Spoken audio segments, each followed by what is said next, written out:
I'm Don Linky. We're here on the campus of Rutgers University in New Brunswick at the Eagleton Institute of Politics. This is another in the series of video interviews that we're conducting for the Rutgers program on the governor. Today, we'll be talking to Judge Stephen P. Perskie. Judge Perskie has served in all three branches of New Jersey government. He served in the State Assembly, in the State Senate. He's also been Chief of Staff to Governor Florio, and he's been a sitting judge with two separate terms in office. He's a member of a very prominent family in South Jersey, and particularly in Atlantic County, in judicial and legal circles. He's the grandson of a former of a Supreme Court Justice of New Jersey and the son of an Atlantic County Court Judge. We'll be talking to Judge Perskie today about his career in New Jersey government and the judiciary and the various issues and subjects that he's dealt with over his long and varied career in New Jersey. Let's start with some long-term perspective over the course of your career. How has New Jersey changed in the most significant ways, both as a state and in government and politics? Wow. Well, government and politics first, because that's one that I've had more focus with. The nature of the political process is radically different even from when I started. My first campaign was in 1971, and I've noted over the years, I've had this conversation on a number of occasions. The changes in New Jersey actually mirror in some respects a broader change nationally. When I started, we had adversaries. We had people we disagreed with politically, but we didn't have enemies, with rare exception. And certainly a Republican-Democrat divide was a political issue and not necessarily a personal one. And when I joined the legislature in January of 1972 with a very young and very partisan perspective, I learned very quickly that I could and that I did, and that it would be smart if I did, develop good relationships, personal as well as political, with people on the other side. And indeed, that served me very well during the period of my legislative years. When I left the legislature in 1982 and came back 8 years later to serve as the governor's chief of staff for the year, I learned from the inside what had already been apparent to me from the outside, which was that the culture had changed. And now, not only was it very difficult to maintain a kind of personal and political relationship across a party line, even within the party, you had enemies as opposed to adversaries. And it has deteriorated, in my view, even more since then. The whole concept of negative advertising and negative approaches where you attack somebody as an individual instead of what his or her ideas are, has, I think, I don't want to use the word corrupted because that means something beyond what I intend. But it has certainly corrupted the relationship, if you will, between the people and their elected officials. And it is now nearly impossible for me, particularly, we're sitting here today, a few days after the governor of South Carolina has just violated his trust, not only with his wife, but with his people. And it's very difficult now for me to speak to either my kids or friends who have never been involved in politics and explain that all politicians aren't crooked, or that all politicians aren't thieves, or that all politicians don't cheat on their wives, or whatever. It's an unhappy evolution over the years. How about the balance of power among the branches? And I recognize as a sitting judge you have some constraints in talking about this, but your grandfather served on the New Jersey Supreme Court prior to the 1947 Correct. Constitution. Correct. And obviously the 1947 Constitution radically restructured New Jersey government. And most academics have said it created a very strong governor's role. In subsequent years, there have been changes in the balance this year. For example, New Jersey voters will elect a lieutenant governor for the first time. Has the governor's role in comparison to the legislature and the judiciary stayed as that strong model of the 47 Constitution, or has it somehow been more balanced? I would argue that structurally, the relationships among the branches have not fundamentally been altered in the years since 1947. I think what you've seen over the years as the personalities of the governors and the legislative leaderships have evolved, that you have different balances in practice.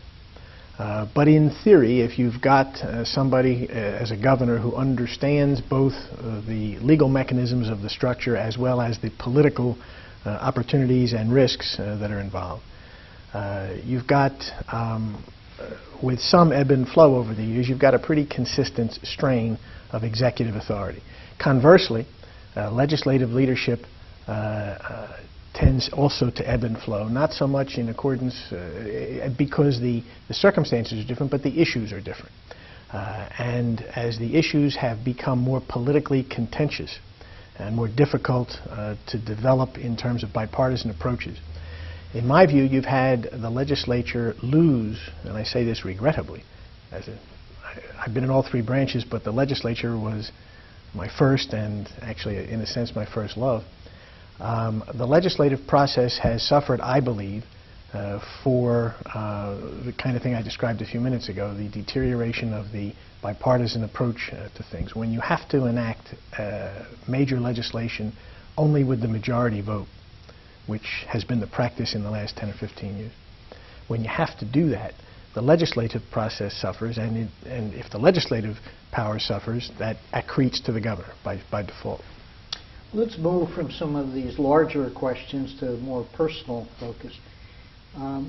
Your family, as I said in the introduction, has long been a very prominent family in South Jersey and Atlantic County in particular. But give us some background. When did the family, to your knowledge, first come to the country? I can tell you exactly. What were their origins? I can tell you exactly. In 1882, when the newly I was going to say elected, he certainly wasn't, when the new Tsar of Russia decided to foment a series of pogroms there, the Jewish settlements were very seriously affected. There was a fellow in Paris by the name of Baron de Hirsch who organized an international effort to try to rescue some of the Jews over there, and developed an idea to send some of them around various places around the world to found agricultural colonies. The first of those agricultural colonies in the United States was located just outside Vineland in Norma, which is a corner of Salem County. They called it Alliance, which is the name it still bears, because it was named after the Alliance, in the French, the alliance that he set up.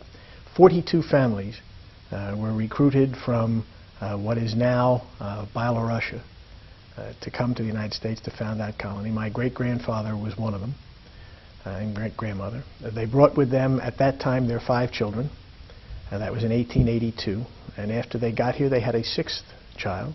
That was my grandfather, who was born on the farm in Alliance in 1885. He left the farm in 1900 to go to high school in Atlantic City, where his older brother, who later became a very famous portrait photographer and, among other things, was Franklin Roosevelt's official photographer. His older brother had established a business in Atlantic City. So my grandfather moved to Atlantic City to live with his brother and go to high school there.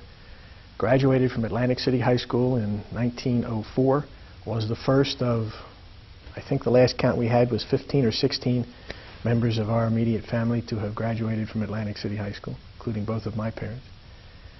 Then went directly to law school. In those days, you didn't have to go to college. You could go from high school to law school, which he did. He graduated from the University of Pennsylvania Law School in 1907, the first of 6 members of our family to do so, and developed a law practice in Atlantic City in 1907, started it rather, and we've been at it ever since. Well, to bring us a couple of generations closer. My grandfather and grandmother had 3 sons. My father was the oldest of 3. Each of them then went to Atlantic City High School. Each of them went to the University of Pennsylvania Law School. Each of them came back to Atlantic City to practice law. My father eventually became a Superior Court judge through the appointment of Governor Hughes in 1966, only served a little less than 3 years before he died. My Uncle Marvin, who started out in the law practice in Atlantic City and then, when politics required it, had to relocate and start a career in Cape May County, which he did in the early 1950s, developed a very significant law practice in Cape May County over the years, was eventually elected to the legislature from Cape May County in 1965, served 1 term in the Assembly, and then was involuntarily retired from the Assembly. My Uncle Lawrence was in law partnership with my father for all of those years. Eventually, when I got out of law school, it was my Uncle Lawrence that hired me, paid me a salary that I didn't earn at the time, sent me at his expense to NYU to get a graduate degree in tax law, and he's the one that taught me how to practice law. How about the political activity of your grandfather and your father and your uncles? My grandfather was a Republican, and a very active one. Was very much a part of the Republican organization that governed Atlantic County and Atlantic City in the early part of the century. Was appointed by the City Commission of Atlantic City in 1927 as the city solicitor for Atlantic City, a political position, served under 2 mayors of Atlantic City. In 1933, was appointed by Governor Driscoll. No, that's wrong. And now I forget. Isn't that awful? Governor Driscoll was the last one. But the governor, was it Edge? I don't remember now. That's a shame. The legislative manual. Well, yeah. In 1933, in any event, the governor of New Jersey appointed my grandfather to the what was then known as the Court of Errors and Appeals. Under the old Constitution, there was a Supreme Court, but the Supreme Court functioned much as our appellate division does today.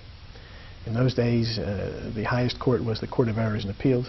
My grandfather served for 2 7-year terms from 1933 to 1947, was then not reappointed by Governor Driscoll, also a Republican, a story that I have never succeeded in learning the background for, although there's an interesting PS to that I'll tell you if you want to know. So at the end of those 14 years, my grandfather retired back to Atlantic City and joined my father at that time, and then later my 2 uncles in a law practice in Atlantic City. My father never really had a political bent. He was, of course, raised as a Republican, was offered shortly out of law school, after he'd come back to Atlantic City to practice law, was offered by the Republican organization an assembly nomination in about 1939 or 40.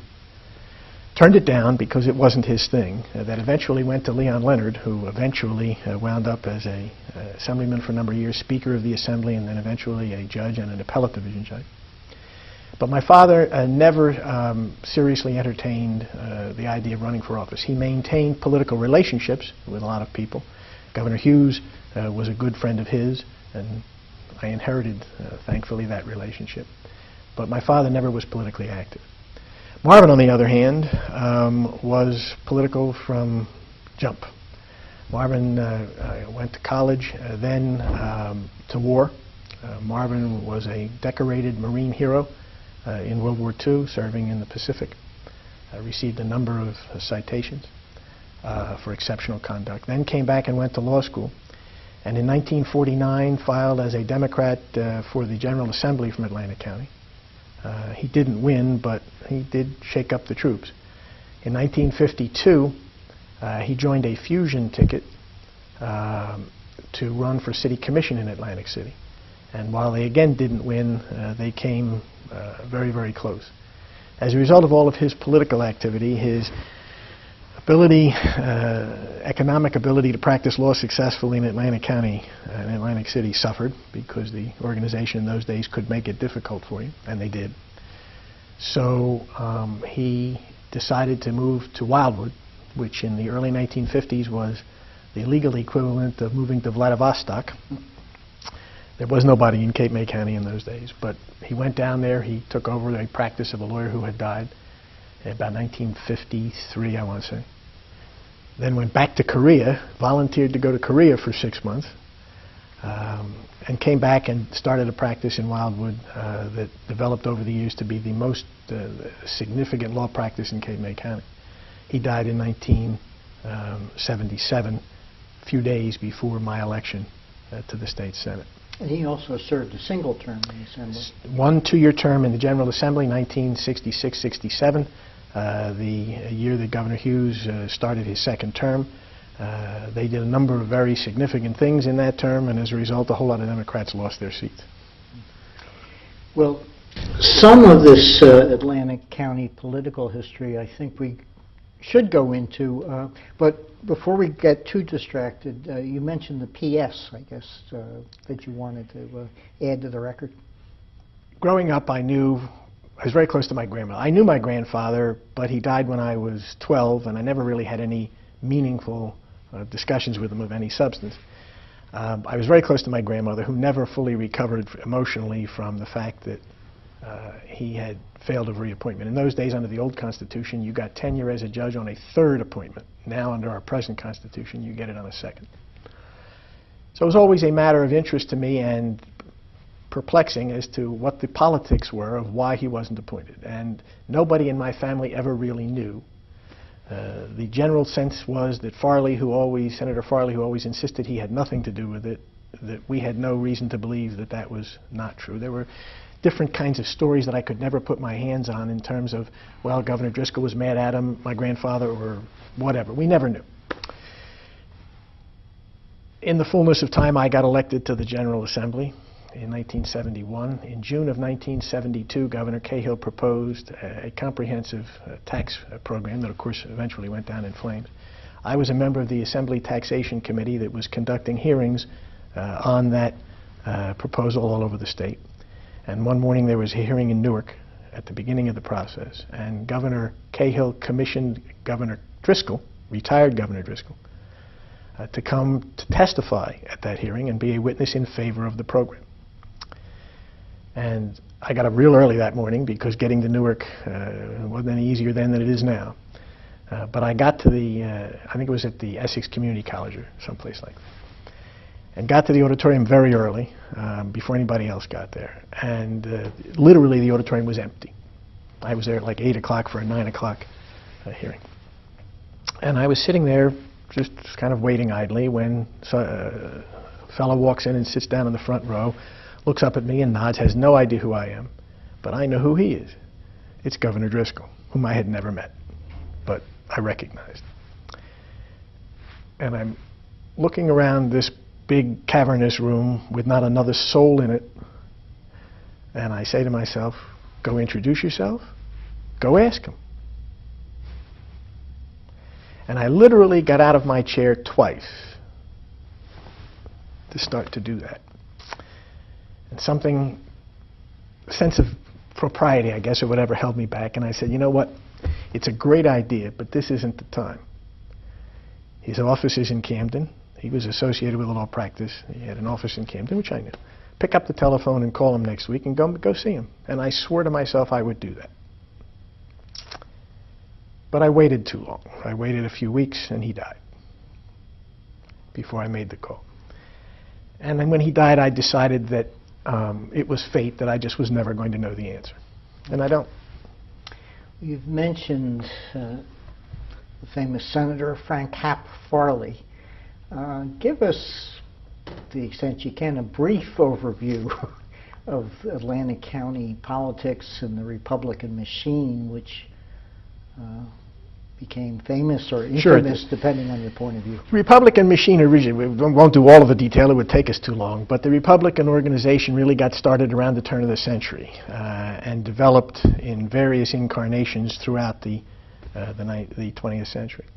It was originally established by a fellow by the name of McKinley, who's still got a street name for him in Atlantic City. Eventually taken over in the 1910s, somewhere between around 1915 or so, by Enoch Nucky Johnson, the sheriff of Atlantic County, who became what in Atlantic County and in the Republican organization statewide, what John V. Kenney had been for the Democrats. In fact, they did a lot of business together. Eventually, Nucky Johnson went to jail in the 1930s, and the organization was then taken over by a young assemblyman named Frank Farley, who also became Republican county chairman and then state senator, and held those two positions throughout the rest of his tenure into the 1970s. And the organization evolved as politics evolved, and Farley, in the environment of this 21 club in the Senate, where the Republicans always had the majority except for the 2 years in the mid-60s, Farley was enormously powerful there, and as the chairman of the Republican chairman, and as the unquestioned political boss of Atlantic County and Atlantic City. And there was simply nothing that anybody in Atlantic City or Atlantic County could do without the sanction of the organization. My grandfather, as I mentioned, had been in the 1920s a part of the organization that was put together by Nucky Johnson. But in the 1940s, after the war, when my Uncle Marvin came back, the story he used to tell was that when he came back, Marvin was a world-class swimmer. In college, held for a minute a national swimming record in the freestyle at Lafayette. Came back from the war and went on the beach as a lifeguard in Atlantic City. And told the story many times. I heard him tell it. That at the end of his first week or month, whenever they passed the paycheck out, they gave him an envelope that this was for Hap Farley, or this was for the Republican organization, because they put you on the beach. Marvin didn't see the humor in that situation. And that, among other things, led to his alienation politically and becoming a Democrat. Family had been Republicans. And as I mentioned, once Marvin started being serious about politics, and being serious about politics as a Democrat, unless you won, which he didn't, you were not going to make a living in Atlantic City. So that's why he moved. That was the beginning of what you might call the Farley-Perskie contretemps. I got into it, of course, much later, when I was recruited in 1971 as a 26-year-old novice who had one thing going for him, and that was his last name. That's the only reason I got on the ticket, that and my religion. And I got elected in 1971, which was the year that Farley's run ended. I had very little to do directly with his loss. It was a combination of the right place at the right time, and he ran out of gas. But that 1971 election, for a variety of reasons, with everything that has happened since then, with the gambling and with my election to the Senate and with Chief of Staff to the Governor and all of the rest of it, that 1971 election was still, for me, the epical event, because it was a life change for the entire political environment that I was so invested in. I want to get in a bit later in Farley's role in both the 74 and 76 casino referendums, but before that, what were your personal interactions and possible anecdotes about Hap Farley? I literally met him for the first time in the 1971 campaign. I had seen him on occasions before, either at dinner he had attended, or one time I remember going, Atlantic City had for a minute a professional football team in the 1960s. They actually called them the Senators. And I went to a game one night with a friend of mine and sat in the stands, and 2 seats in front of me was a man that I recognized to be Hap Farley. But of course he at that time was this larger-than-life political enemy. And I'm a kid. I was in college, I think, so I had no contact with him.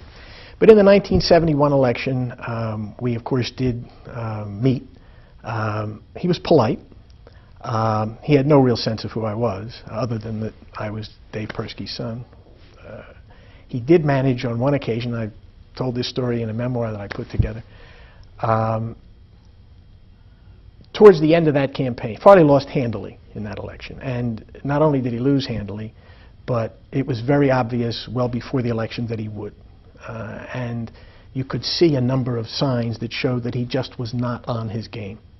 One of those was on the occasion when we were in a debate, and I had said, I wasn't debating him directly, it was all of the legislative candidates. I was, of course, running for the Assembly, he was running for the Senate. But in the course of his response to something that I had said, he referred to me as Assemblyman Perskie, which I thought was spectacularly interesting. First of all, he had me in mind of Marvin, who was his real bête noire. I mean, Marvin had driven him crazy for a long time. And there was a very interesting story, which maybe we'll get to, about the 1967 election and the reapportionment decisions at that time. But Marvin had been he was terrified of Marvin, politically. So when he referred to me as Assemblyman Perskie, which I was not, I was very flattered. And I also took it as a sign that he was slipping, yeah. How did he build his power, and what were the factors in the erosion of his power? He built it by the combination of, first of all, he was enormously skilled politically, a fact that I never gave him credit for and didn't understand until I inhabited the State House myself as a legislator. What does that mean, to have political skills? Well, it's a combination. First of all, before I get to the political, let me answer your question more directly. His power was centered in two places. It was centered in the fact that he had iron and undisputed control over everything locally in Atlantic City and in Atlantic County. And nothing happened in nobody got elected, nobody got a contract, no lawyer was appointed a judge, no anything was anything without his imprimatur. And he had a cadre of extremely loyal, if not always honest, people who did his bidding. That was source one of his power. Source two was his position in the Senate, which he leveraged into his position with the state Republican organization. He was the chairman of the Republican chairs for 20 years. He was the senior Republican in the state Senate for most of his tenure. He had been chairman of the Judiciary Committee much of that time when he didn't choose to be Senate president. He was Senate president twice. He was anything he wanted to be. And all of that was the structure behind his talent. What was his talent? His talent was an ability to interact effectively with other people, governors in particular. A Democratic governor was his best thing. When he had a Republican governor, he was one of the Republican majority. When he had a Democratic governor, that's when he could wheel and deal, a model that his successor, 3 times removed, learned very much how to do. Farley was much more powerful under Minor and Hughes than he was under Driscoll and Cahill because he knew how to give and take. They told a story of Farley that I wasn't there. I'm not sure it's exactly accurate, but it makes the point, I guess. In those days, when he was in the Senate, there were no committees. Bills were introduced. They took them to the Republican conference. The Republicans always had a majority of the 21. You needed a majority of the Republican conference to get onto the floor. And once you got onto the floor, it was always a Republican bill. Once you got onto the floor, all of the Republicans were going to vote for the bill, whether they liked it or not. So all of the work was done in the Republican conference. And it served as a kind of ad hoc committee at large. And there was this one bill apparently that Farley had sponsored and was trying to get the conference to approve. And a relatively junior Republican senator who didn't know basically what the rules were, but who had a problem with the bill, whatever it was, succeeded in derailing the bill in the conference. And Farley could not get the bill out of conference. And the general thinking was that this guy had made Farley his enemy, and now he was going to be in trouble. And a couple of weeks later, up comes a bill of great importance to the other guy. And Farley and Bill was in some difficulty in the caucus. And Farley apparently took his side and persuaded the majority of the conference to approve the bill, making that senator his loyal liege for the rest of his career, whereas somebody else would have paid him back. Farley was smart enough to make a loyal ally out of somebody that could have been an enemy. I don't know if that story is true or not, but whether it is or not, it is kind of representative of how the man did business. I guess from your description, Farley's power statewide was based more on his institutional power within the Senate. Absolutely. than it was, for example, as Atlantic County as a voting base. Absolutely. Atlantic County was relatively small. Exactly, except in an once in a while rare Republican primary where he could turn out a significant percentage that might have affected the result in a primary. Atlantic County has always been pretty insignificant in a general election. That's exactly right. Farley's power came from his ability to wheel and deal in the Senate and to move or to block initiatives of importance.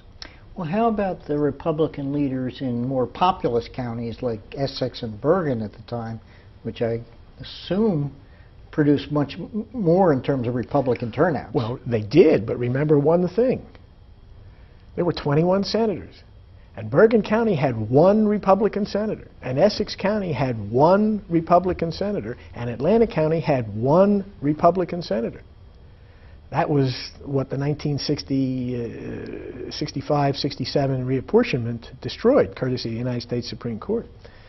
Because the one man, one vote principle was applied. But in those days, Farley in the Senate had as much to say as Essex and Bergen. And if you took Cape May and Cumberland, which Farley could always have significant influence on. So Farley's 3 were the equivalent of Union, Essex, and Bergen. And to your knowledge, within the Republican Senate establishment, was there ever an effort to say, why should we defer to Hap Farley when we control more votes in the more populous counties and gang up against his power? I'm sure there were, but and I'm sure he didn't bat 1,000. But the man was in the Senate for 22 years, from 1939 to 1971, and his accomplishments legislatively are extensive. I mean, I don't forgive him to this day for the political abuses and for the corruption and the monopoly on power that he created and preserved in Atlantic County. All of that, I think, is reprehensible. But I didn't understand until I got to the legislature and learned how difficult it was to be effective for any length of time, much less 22 years, how skilled he was in that respect. And he was. He was. Now, you mentioned your encounter with Governor Driscoll after you were in the legislature, but you also had a much earlier, in terms of your own age, contact with Governor Hughes. Yes. Was he the first governor you met face-to-face? He was, as governor. My father had some dealings with Governor Minor, and Minor, therefore, was somebody that I knew of. I didn't actually get to meet Minor until later, when Minor was running in 1969 against Cahill in the general election. I was at that time just out of law school and very politically interested and active, and I met Minor. In fact, Minor and I have a picture of Minor and me on the boardwalk in Atlantic City on the day they landed on the moon. It was going to be, in a couple of weeks, it's going to be 40 years. And Minor was campaigning on the boardwalk in July of 1969, and I have a picture of me with him. So I had some contact with him, but not as governor. I knew of him as governor because he had recruited my father, just as another aside. In 1957, Minor and Farley were not getting along, and Minor was looking to cause Farley some trouble. And there was an appointment for Atlantic County prosecutor. And Minor persuaded my father, who had not the slightest interest in the position, to allow Minor to submit his name to the Senate as a nominee for Atlantic County prosecutor, knowing, they both knew in advance that Farley would never let it happen. But Minor's theory to my father was, how can you get hurt? I'm going to put you up there. He's going to block you for political reasons. People are going to think that there's no reason for it. You'll do fine, which turned out to be the case. My father came out looking like being above politics, which he really was, and being very credentialed. And Farley came across looking like a petty politician. But that was my only real contact with Minor. Governor Hughes, I had met as governor.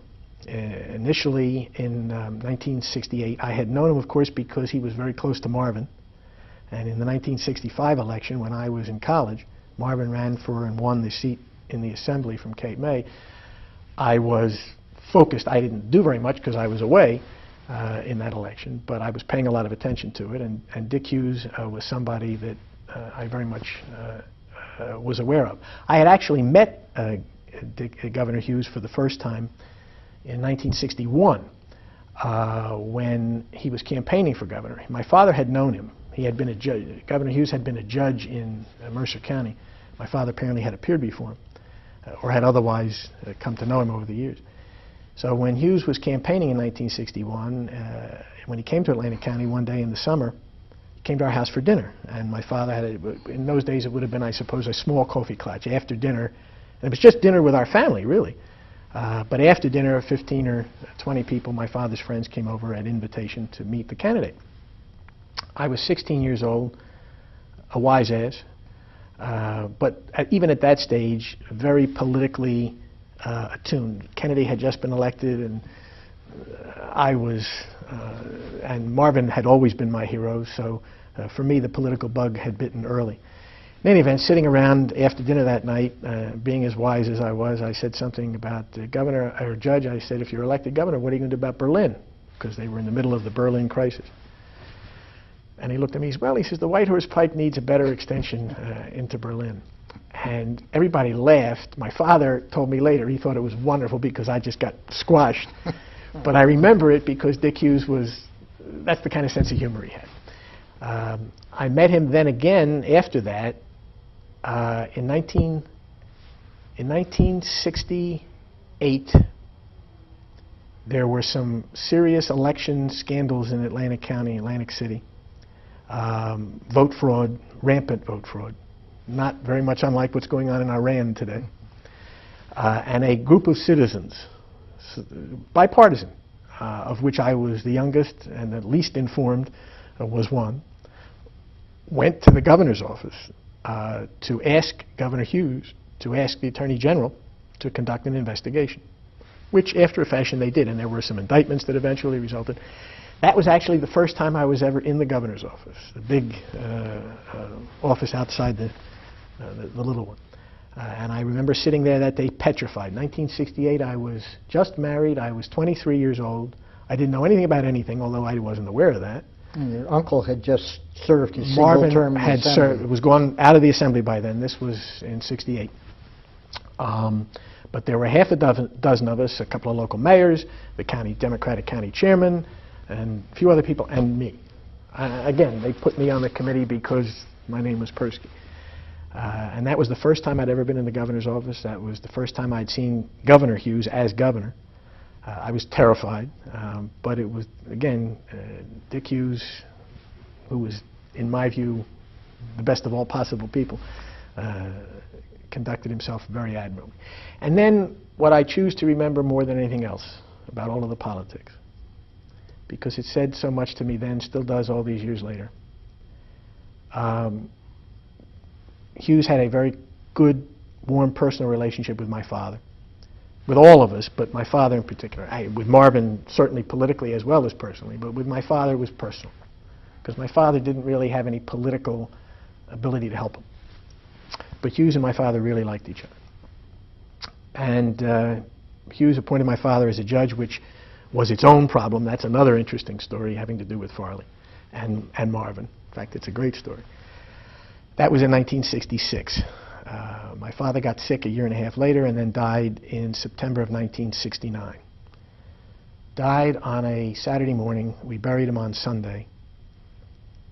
At 8:30 on Monday morning, the phone rings in my father's house. It was the state police. The governor is in Atlantic City and wants to come by your house to see the family. And come by he did at 9 o'clock or 9:30 on Monday morning. And I've just never forgotten that. He didn't have to do that. He didn't really know any of us personally. And he was 2 months from leaving office. He had no political agenda to pursue. It's just a classy thing to do, and I've never forgotten. It's going to be, soon it'll be 40 years, I've never forgotten it. Judge, before we get too far, I want to go back to your early memories as a young boy of Atlantic City. What was it like? Growing up in Atlantic City, was just a spectacular experience, certainly in the summer. First of all, everything was Atlantic City. If you wanted to go to the movies, if you wanted to go to a restaurant, if you wanted to shop, no matter what you did, you went uptown, we called it, to Atlantic City. You never went over the bridge. We would go over the Margate Bridge once a month to go to dinner at a country club that my father had to buy a dinner every month to go to. But no matter what it was we wanted to do as a family, you went to Atlantic City to do it. Whatever, I mean, movies, entertainment, shows, just excitement was what you found in Atlantic City. And in those days, of course I'm now talking about the 1950s and early 60s, the world of course was very different. You didn't lock your car. At the age of 12 years old I could get on a bus with my friends and go up and see a movie in Atlantic City at night, and then go out and get some pizza or a soda or whatnot and take a bus home at 1 o'clock in the morning and wait on the corner, and nobody thought twice about it. You can't do that now. When I got a little older, in my teens, Atlantic City was starting, in the 60s, was starting to decline for a variety of reasons.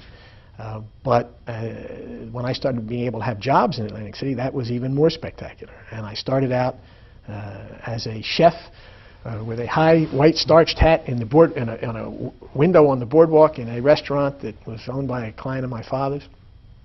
And I did that for a couple of summers and met a lot of college kids. I mean, if you were a college kid in Atlantic City for the summer in those days, all bets were off. I mean, you just had more fun than you knew what to do with. Then the summer I turned 21, which was in 1966, I went to work for another client of my father's, managing a bar in Atlantic City. And that was, from that day to this, probably the best job I ever had. I was in charge of this bar. I hired and fired everybody. I did everything. I learned how to run a business. I only had one qualification for the position, only one. The client had told my father that the summer before he had had a wonderful summer, but he had gotten killed because all of the people in the bar were stealing and blind. And he needed somebody to run the bar that wouldn't steal and blind. And my father said, my kid's 21 years old, he doesn't know that. He's never been in a bar, which I had not. But he won't steal from you. The guy says, I'll teach him how to run the bar. And I ran the bar, and on the same liquor sales from 1965 to 1966, at the end of the year, essentially, the liquor sales were up, I think, 5% or something. But on the same liquor sales, he made 40% more money because he got every dime that came in to the place. I didn't bother to steal any. And he paid me what in those days were spectacular dollars. I mean, he paid me $150 a week, and then at the end of the summer gave me a $2,000 bonus. I had more money in 1966 than anybody that I knew. And I had more fun doing it. It was a wonderful job. Did you have any interaction with celebrities, either local or national? Not national. As a matter of fact, a couple. I remember one of the things we used to do, my hours at the bar were sort of weird. I'd come in around 9 o'clock at night just to get things organized and whatnot. Then I'd go out and do whatever. And then I'd come back at midnight, and I'd stay there from midnight to about 4 or 5. And then I'd close up and do the money and whatnot. And then a couple of friends, we would go to another bar or pizza place or whatnot until dawn, that kind of thing. Every once in a while, we would, I went down the street, for example, one day and walked in to sit at the bar, and here's George Goebel. Now, George Goebel is a name that a lot of people don't know today. I don't know if you remember him or not, but very funny man. And so I got the chance to sit with him for an hour and just listen to him. He had a beer in his hand the whole time, and he just was, I mean, I can still remember how funny that was. But most of it was dealing locally. Got to know a lot of the Atlantic City police, got to know something about how the process worked, for good and bad. It was a terrific time. Is there a particular point that you recognized that Atlantic City was on the decline, or was it so gradual that you couldn't really put your finger on a date? No, you could. The date was August of 1964. You could see things that, if you were really looking, which as an 18-year-old kid I wasn't, But when the Democratic National Convention came to Atlantic City in 1964, that was ruinous because it shone a bright spotlight on everything that was wrong. I remember Walter Meany came out of one of the hotels with a pipe in his hand, and somebody called it the original Bay of Pigs. Atlantic City never recovered from that publicity. And it was all attributable, I had said then and say now, all these years later, to the short-sightedness of what you should forgive the expression, the business leadership of Atlantic City, the hotel, motel, and commercial, the Chamber of Commerce leadership, who never bothered to look beyond the 10-week season and who never thought in terms of long-term capital investment. It was how much money can you get, can you squeeze out in the 10 weeks of the season, and then what you can dribble in from the convention trade over the course of the summer, and the spring and the fall. Not the winter, you were dead. And their failure to look around the corner, their failure to have a long-term vision was what, in my view, came very close to destroying Atlantic City, and frankly, what almost derailed us later on in 1976 when we got into the details of the second casino referendum. And that's another very interesting story that we'll get to. But by 1964, everybody could see and everybody knew and now started to talk about what bad shape Atlantic City was in. And then from 1964, literally until 1976, that 12-year period, it was just a steady and perceptible decline. Did you get to attend the '64 Democratic Convention? I did. Another one of my wonderful memories. I was working on the boardwalk as a chef, but I knew a lot of the political people. And Pat McGann got me a job as a driver. And I drove this one there and that one here. I went to Atlantic City Airport to pick up Bobby Kennedy and drove him from the airport into town, and then a couple of other people. And then on the night, you'll remember Lyndon Johnson didn't want to let Bobby Kennedy near the podium until after the nominations were secured, for all the obvious reasons. And so I guess it would have been Thursday night, which would have been the last night of the convention. Kennedy was scheduled to speak. And before you get there, did you have any conversation with Kennedy when you were driving? Nothing of any note. I mean, his brother, Ted Kennedy, had been in a plane crash a couple of weeks before, and I remember talking about how his brother was in the hospital and recovering and whatnot. But I never had the chance to have the kind of conversation I would have liked to have had. I was too awed and too young, and circumstances just weren't right. On that night, though, the last night of the convention, I was on the floor. The New Jersey delegation, of course, was right smack in front of the podium as the host delegation. And I was right there. I remember being there at about 7 or 7:30 at night, and I remember deciding that I wanted to go home because I was very concerned with how, what was I? I was 19 years old. The political virus in me was just unchecked. I mean, it was all I lived for in those days. And I'd had a very difficult time in November of 1963. It knocked me off my pins, to a certain extent still does.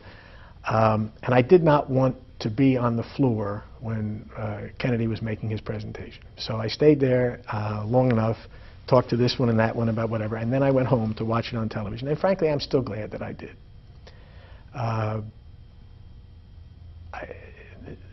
Those 22 minutes that he stood there before they would let him speak resonate with me to this day. I've never seen anything like it.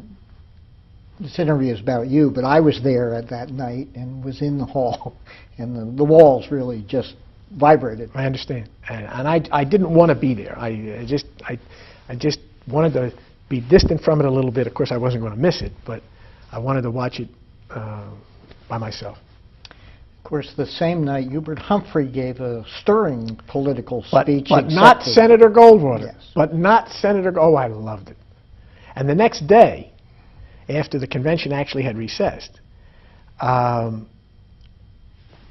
Peter, Paul, and Mary did a concert in the convention hall which I attended.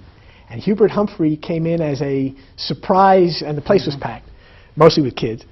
And Hubert Humphrey came in as a surprise, and he did a little bit of a reprise of his "But Not Senator Goldwater." It was one of the best weeks of my life. It was just wonderful. How did you feel at that time with the Johnson war policy and the sort of split within the Democratic Party in terms of pro and anti-war factions nationally and in New Jersey? What were your personal views? Lyndon Johnson never did anything for me. I mean, I respected his political abilities, but I never had any type of personal admiration or identification with him. But 1964 was a no-brainer. That was Barry Goldwater. That was Armageddon. That was not a difficult choice to make. It got much tougher later, at least for me. And in 1968, I wound up in 1968 with Steve Richer and Charlie from New Brunswick. Now I'm blocking on his name. I'll think of it in a minute. As being one of 3 volunteer chairs of New Jersey Citizens for Kennedy. Again, why was my 23-year-old, unpolished, inexperienced persona helpful? Because of my name and my geography and whatnot. But in 1964, no trouble at all. I was very active. I was in college in New Haven, Connecticut, and I was very active there. I worked. New Haven had a very effective Democratic organization, and I was very into it with 2 feet. Of course, the unnamed college is Yale University. Why did you decide to go outside New Jersey for college? The truth is, I never gave serious consideration to going to college in New Jersey. Princeton, in those days, had the, this is going to be terribly unfair, but it is what it is, the sense I was given in the Jewish community was that Princeton wasn't the best place in the world, the most hospitable place for Jewish students. My best friend went to Princeton and loved it, and I spent a lot of time on campus with him and was always very comfortable, but the book at the time, if you will, was if you were Jewish, you didn't really particularly want to go to Princeton. I wanted the best college I could get into, which turned out to be Yale, and I enjoyed every minute of that, or at least enough of them to make a difference. But I spent a lot of time at Princeton with Frank. Any favorite courses or professors at Yale? History. And John Morton Blum was one of the best, and I just loved everything they did about the history courses, whether it was European history or American history, Eastern European history, Chinese. Jonathan Spence, who's now a senior, kind of like professor emeritus and the #1 scholar of Chinese history in the United States, was a teaching assistant just out of college when I took his course in Chinese history at Yale in 1965. You just knew that you were dealing with spectacular people. And they would have, for somebody that was as politically into it as I was, Yale also was a magnet for national political figures. We had Averell Harriman, we had Hugh Scott, we had other members of the United States Senate come in and speak. And so I would go to dinner in this room, and then I would walk out into the hall in the next room, and here I remember is Hugh Scott, the Republican leader in the United States Senate from Pennsylvania, who was explaining how in 1964, this was 6 months after the '64 election, so it would have been in the spring of '65, Scott had been on the ballot in Pennsylvania for re-election as a Republican senator, was on the ballot with Goldwater. He and Goldwater had as much in common as I do with the Shah of Iran. Hugh Scott had to run as far and as fast away from Goldwater as he could to have any hope of re-election. He managed, Goldwater got killed in Pennsylvania. Scott managed to be re-elected by, a very small margin. And then came, among other places, to New Haven 6 months later to explain how he did it. I mean, it didn't get any better than that. Wasn't William Sloane Coffin there, too? Sure. Did you have any I did interaction? I did not. Sloane Coffin was a mythic figure even when I was there, and he got to be much more after I left. Most of the country came to know Coffin later, when the Vietnam War turned really ugly in '67, '68, '69. I was gone by then. But he was very, very highly regarded even then. I had no dealings with him. Judge, I take it from your earlier comments that John Kennedy and perhaps Robert Kennedy were political heroes. What was the attractiveness of the Kennedys? First, I was 15 years old in 1960. I was politically, I had a political perspective, I guess, because of my uncle. Marvin, who was very active politically all the time I was a child, was my childhood hero. Marvin was the larger-than-life mythic figure. He would come up. I lived, when my father and mother built their house in Margate at the beginning, when I was 5, 6, 7 years old, they would rent it in the summer, and we moved in with my grandparents and lived in Atlantic City. And Marvin was home from the war by then and was practicing law and being a lifeguard and just being, Marvin was, in 1950, Marvin was 30 years old, I was 5 years old. And Marvin would come home from the beach and he would play with me and he would show me his toys, which I later came to understand were war souvenirs, weaponry. And he taught me to sing the Marines hymn, which of course I didn't fully understand at the time, but when I hear it now, that's what I think of then. Marvin was just my hero. So that he was involved in politics and that I came to understand what he was doing meant that I was predisposed to politics. Now I'm 15 years old and here comes John Kennedy.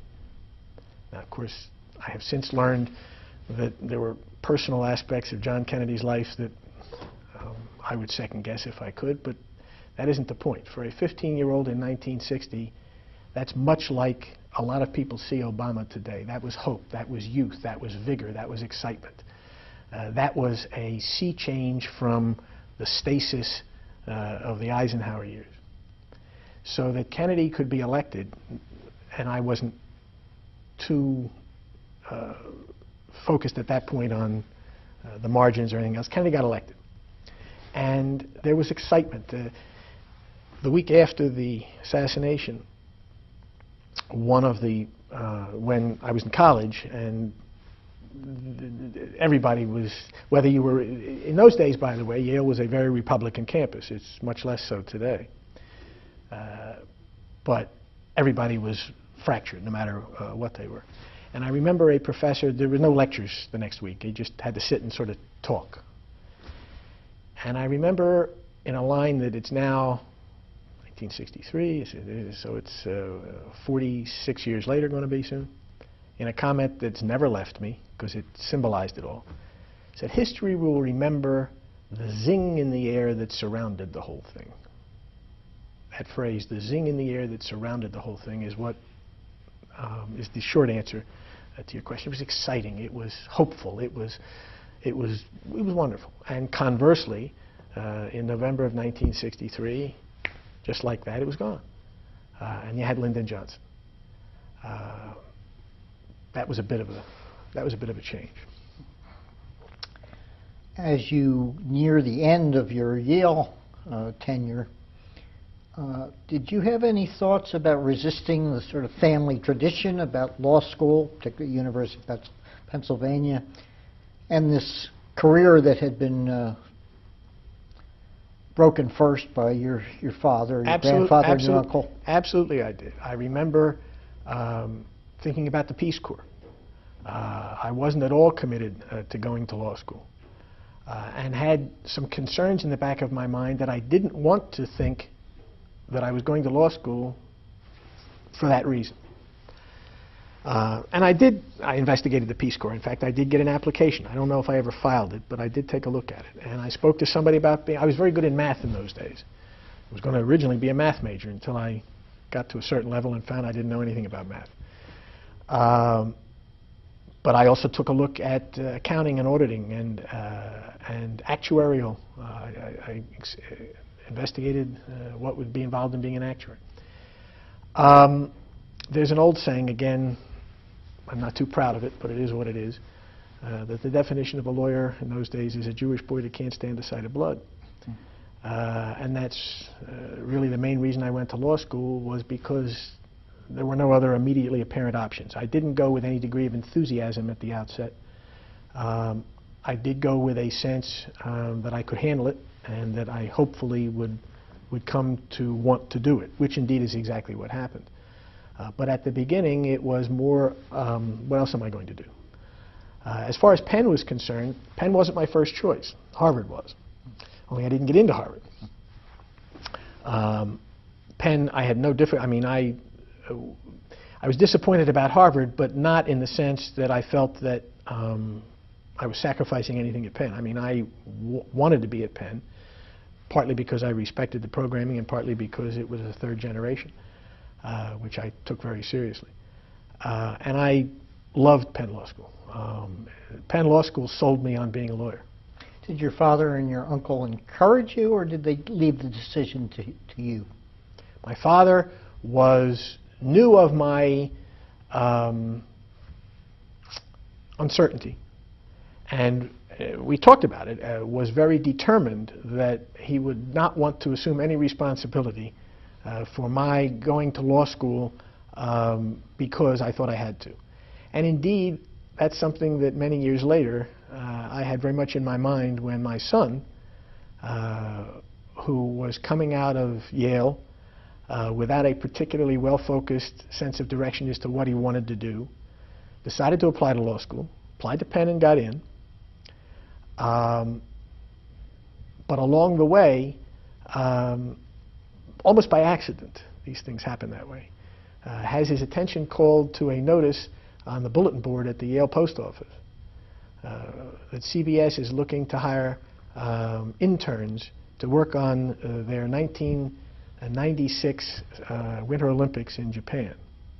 My son had been a sports editor for the college newspaper.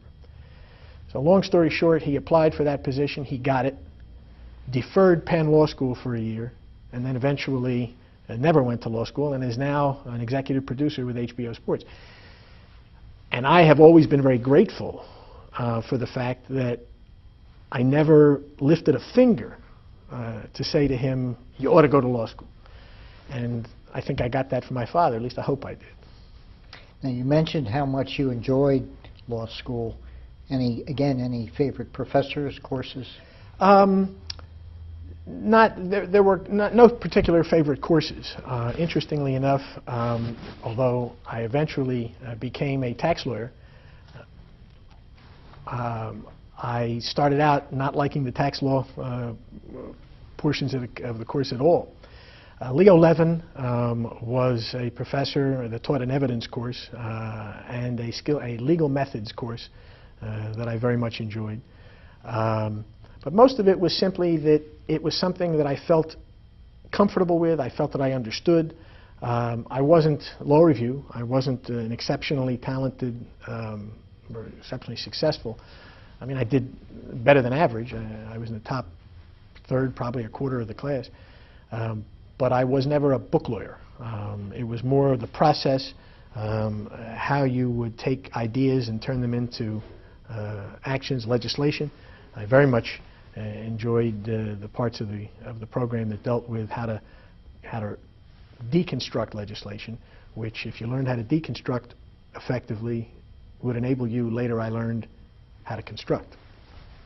Coming out of law school, any thought about breaking the family tradition, going out of state? Not even close. I took, very late in the process, in fact, after I had graduated from law school, I decided to seek an extra year and get a master's in tax law at NYU, and did. And that was sort of awkward because I had already rented, I had been newly married, we rented an apartment in Margate, my wife had a job, so for me to go to New York for a year of law school, I had to commute on a daily basis, which I did. It would have been smarter if I'd have thought about it earlier. We could have had an apartment in New York. But no, once the decision was made to practice law, there was only one place I wanted to practice law, and that was part the family and part the politics. I at that point had no specific focus on my candidacy for any particular office other than as a member of the county committee, which I did in law school. I had no idea of running for the legislature or any other specific position at any other specific time. But in the back of my mind, I certainly knew that at some point I probably would. But it was less it was part the politics, it was more the family. I was raised and grew up in an environment in which all four of my grandparents and my aunts and uncles and all of my cousins were within the immediate area. And I've only come to understand fully as an adult, when I don't have that now, how really important that was then. But I had a sense of it then. And I wanted to be with my family. I wanted to be where, as I used to put it, I didn't have to spell my name.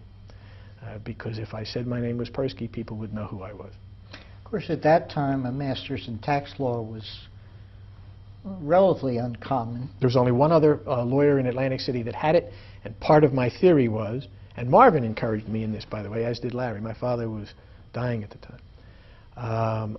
But for exactly that reason, there's only one guy here that knows anything about tax law. Go get the degree, come down here, and we'll market you, and you'll be a very successful tax lawyer. Which almost turned out to be what happened. If the politics hadn't interfered, I was successful as a tax lawyer. I did make some money at it, and I enjoyed it for a number of years. But politics got in the way, and I did both of them part-time. Of course, the contrary advice, and I wonder if you heard it within law school, is go to the big cities. Oh, sure. When I was in NYU in 1969, everybody in the program was going to work on Wall Street or for the IRS. And I was a freak. They looked at me like, what are you talking about, Atlantic City? And they thought I was nuts. But I had my own agenda. And also, Atlantic City is declining economically at this point. Did that raise any concern in terms of making a living? No. My theory was that if I were going to come back to Atlantic City, my tax degree would be very helpful. I would be able to use that to buttress what I wanted to do. But I was always going to be able to make a living practicing law in Atlantic City. I mean, it had been done by my family for, at that point, 60 years before me, and there was no doubt in my mind that I could do that. Well, discuss those first years as a practicing lawyer. Well, I got out of law school, as I said, then decided to go and get the tax degree. So I went and I got the tax degree. Now it's June or spring of 1970. I come back to Atlantic City. I have my tax degree. I'm working for my uncle and his partner. And I'm looking now, I would like to get some trial experience to go with everything else. Because I sort of also knew that I wanted to be a litigator. And long story short, the only way that was going to happen, and the way it did happen, was that another friend of the family was the public defender at the time and had a vacancy, and actually called me. I hadn't thought about it, but I had known him for many years. And he says, what are you doing? And I said, I'd like to take a job with me. Well, I'm working for my uncle. He says, well, I'll make it part-time. Of course, part-time turned out to be 35 hours a week, but I didn't know that then. So in September of 1970, I applied to the state through him for a position as an associate or deputy public defender, got the job, and from September of 70 until the next summer, I was part-time in the public defender's office trying cases, which I loved, part-time in the law office doing tax consulting and other commercial work, which I also enjoyed, and keeping my eye on politics, because while I was in the public defender's office, I couldn't be personally active. By that time, I had already made a lot of contacts around, and I was talking to people. That's all I was basically doing, but I was interested. Then, in April of 1971, that's when the world changed. 1971 was going to be, as it turned out, as I said, a sea change. That was the year that Farley and the 2 assembly seats were both up, together with 2 freeholder seats. It was a 5-person ticket. And the group with which I had been associated for the last couple of years had been working to take over. We didn't talk about this, but part of Farley's control was that he had both parties. The leadership of the Democratic Party was in his pocket. And my initial political activities in the 60s with Pat McGann and some others had been, first step was you got to take control of the Democratic Party. Before you can start winning elections, you got to first have a party. We did that in 1969. That was the first year we elected our own county chairman. 70, we consolidated the party. Now by 71, you're going to start running. And that Joe McGann was going to be the candidate for the state senate was a given. And I was very enthused about that. Now you got to go find 4 people to run with him. And I had no focus that that would be me. I wasn't interested in it at the time. It was not on my schedule. I wanted to be involved. I wanted to help whoever was going to be running. But I wasn't looking to be a candidate. So in April, about a week, literally 1 week before the filing deadline, they had the 2 freeholder candidates. But they don't have the assembly. Pat was doing all the work. And he doesn't have the assembly candidates. And a lot of names being bandied about. Mine was not one of them. And he may have had this in his mind a long time. I don't know. I never had this discussion with him. But a week before the election, his office was on the 5th floor, and my office was on the 4th floor of the same building. In fact, I was directly underneath him. A week before the filing deadline, he calls me up. He says, "Come on upstairs, I want to talk to you." And I went running upstairs. "I want you to run for the assembly with Jimmy Colasurdo from Hammond. Jew and Italian, East, West."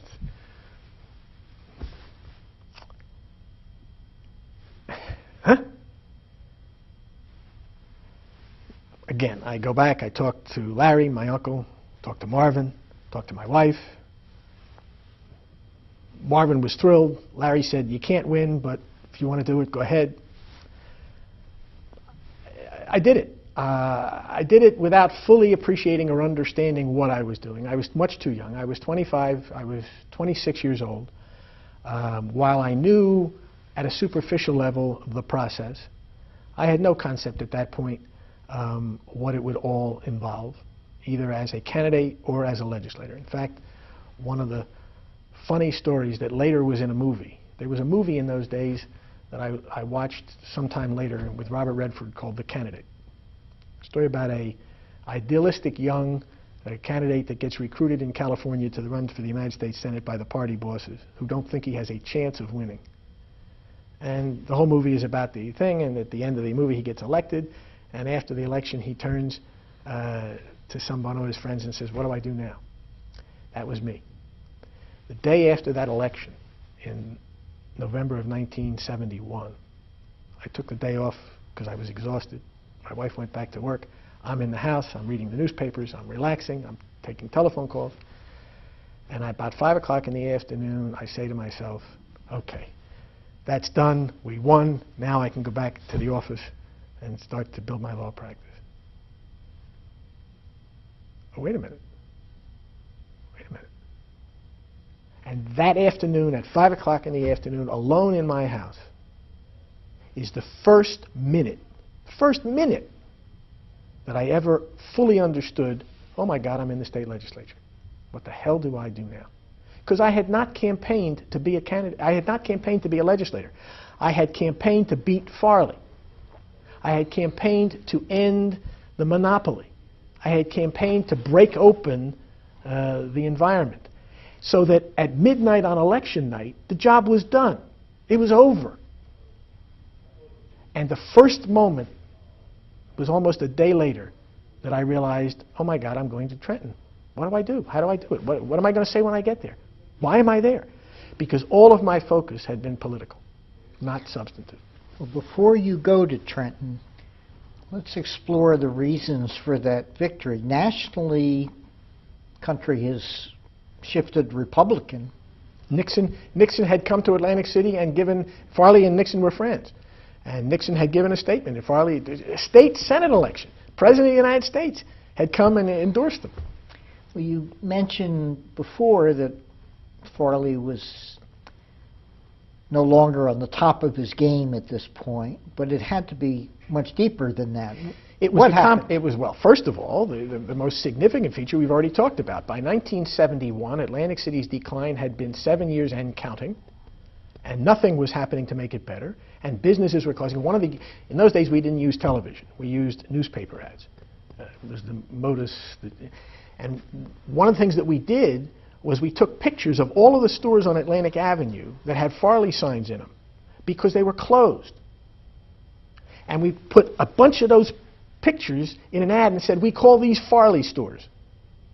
Why were they Farley stores? Because after Labor Day, you couldn't do any business in Atlantic City. And all they could do was advertise it there for Farley.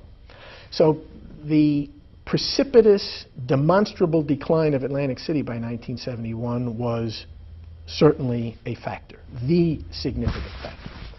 Second factor is that, again, Pat McGann gets a lot of the credit for this, did then, does now, that for the first time in anyone's memory, there was an organized, financed, politically efficient opposition that was serious. And Joe McGann was a very good candidate. Had been elected a mayor of Absecon in a Republican town, was very well regarded. Everybody knew him and liked him. Pat and Joe were two completely different people. Everybody knew Pat and didn't like him. Everybody knew Joe and did. And Joe was a wonderful candidate, the perfect candidate, not threatening to anybody. Everybody loved him. Before we go further, give us a background of the McGann family. The family had been very active for a long time in Atlantic City as part of the, originally as part of the organization, again, as everybody else. They had a couple of bars. Joe's father, Pat's stepfather, they had the same father, I'm sorry, they had different mothers, had run a tavern, Patty's Tavern. Pat is a junior. His father, Pat Sr., had a very successful bar operation.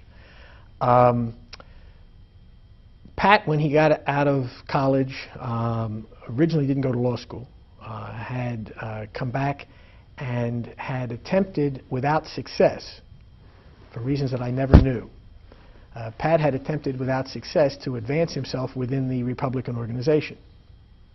And I don't know why, I don't know that history, but they didn't want him. So he became a Democrat, and the rest is history. He started in the 1950s. First got a job from Minor as the local transfer inheritance tax supervisor, went to law school. He then became an associate in my father's law office in 1959. Stayed there until the early 60s, 62, 63, then went and formed his own firm. Started being very active politically around then, found a candidate for Congress in 1964 by the name of Tom McGrath, managed his campaign, got him elected, then split up with him. They were law partners as well, and then there was a falling out. That was later. But Pat McGann was responsible for Tom McGrath's election to the Congress in 1964. Then in 1965, was going to take out Farley. Found a candidate by the name of Leo Clark, who was a retired FBI agent, persuaded him to change his registration to Democrat, and ran him against Farley in 1965. And that was at a time, the legislature was at that time in a transition. The United States Supreme Court had outlawed the one-man, one-vote principle on which the New Jersey legislature was organized. So instead of having one senator from each county, they now had senatorial districts. And in 65, you had one set of districts. In 67, you had a second. And by 71, you had a third. So it was moving along. And the district in 1965 covered Atlantic and, I think, Cumberland, I believe. And there were two senators. In any event, McGann took a real hard run at Farley in 1967 and lost narrowly. Farley narrowly won. Now it got really interesting. In 1966, Hughes has just been reelected. Marvin's in the legislature, representing Cape May County. There's a in 1965, they had set up a reapportionment commission again to restructure the legislature. The reapportionment commission meets in 1966 and develops a plan that goes on the ballot in November of 1966 and is approved, restructuring the legislature. The new senatorial district is Cape May and the eastern half of Atlantic, Absecon Island, Shore Road, which was proportionally at least, the best shot for a Democrat in Atlantic. Once the farther west you went in Atlantic County, the less Democrat you got. But if you had a candidate, a Democratic candidate, who could fare decently in Cape May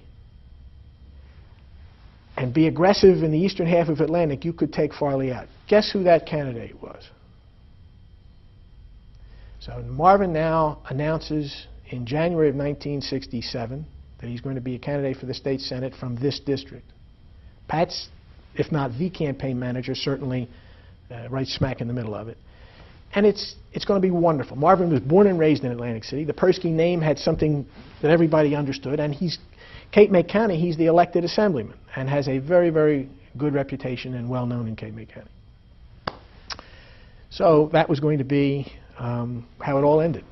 Marvin was going to run for the Senate in 1967, and he was going to take Farley out. And that would have been, for me, as a first-year law student, I'm in pig heaven. I'm in Philadelphia in 1966. I'm getting out of Yale. I'm going to go to Philadelphia in the fall. So I will be up the road, and I can come down here in the fall of 1967 and spend as much time as I want in this campaign. Judge, why don't we continue where we left off with your political relationship? Marvin announces for the Senate, spends the entire spring organizing, getting ready. I'm on the periphery. I come back from college in May, and I'm diving in full force. On July the 5th, or July the 3rd, I forget which, one or the other, the state Supreme Court announces a decision in the context of a challenge that somebody had filed on one-man, one-vote theory to the reapportionment plan. The challenge had not dealt with the Atlantic Cape May County District. The challenge had dealt with other districts and other places around the state. But the state Supreme Court invalidated that portion of the plan that put Atlantic, separated Atlantic and divided and put Eastern Atlantic in with Cape May. And they divided Atlantic and Cape May so that Marvin was now not eligible to run for the Senate against Farley. It was a crush in every sense of the word.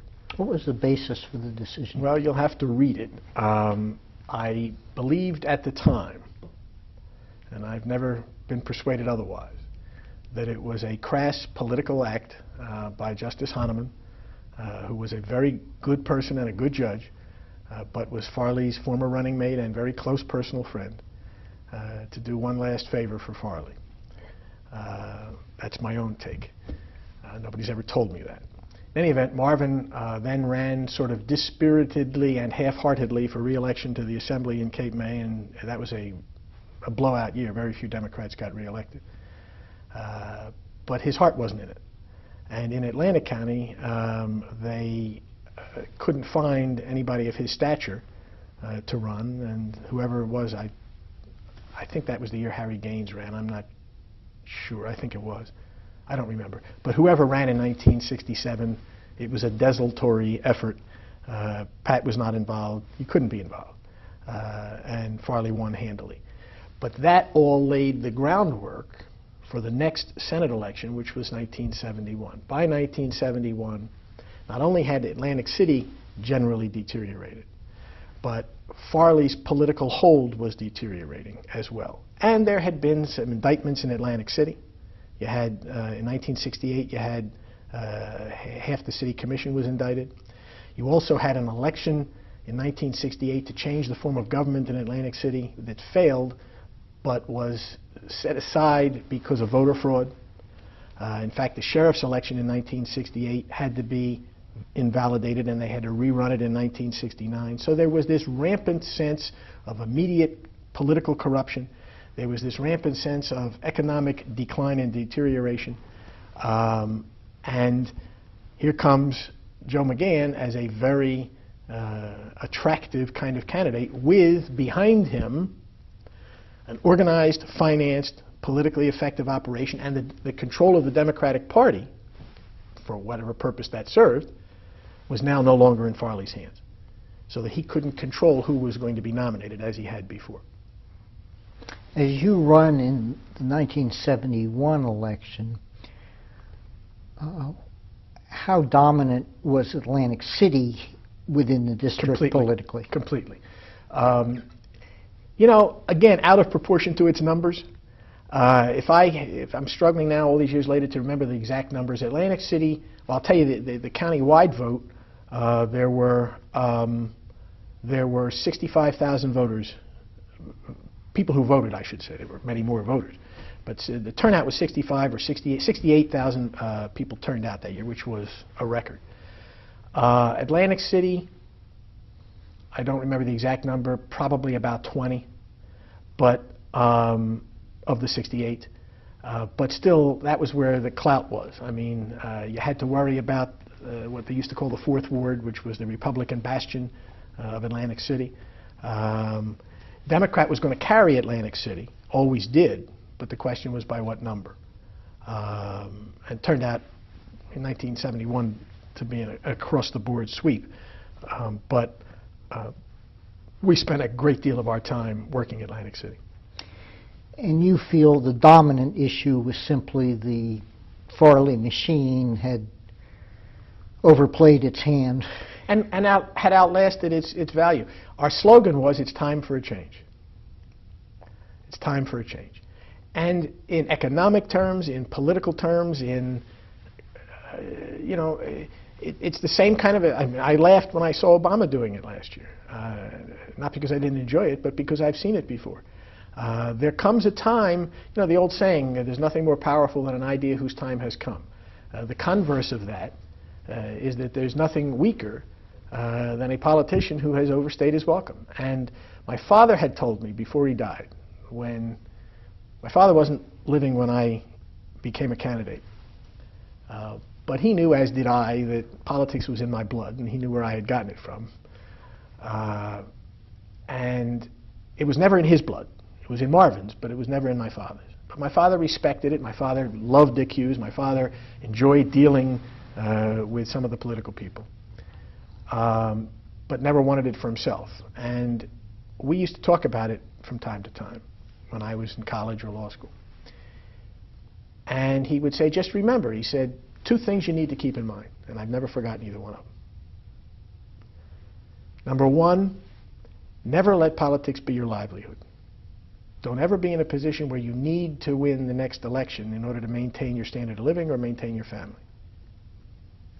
A lesson that I never lost sight of and that I watched other people fall victim to.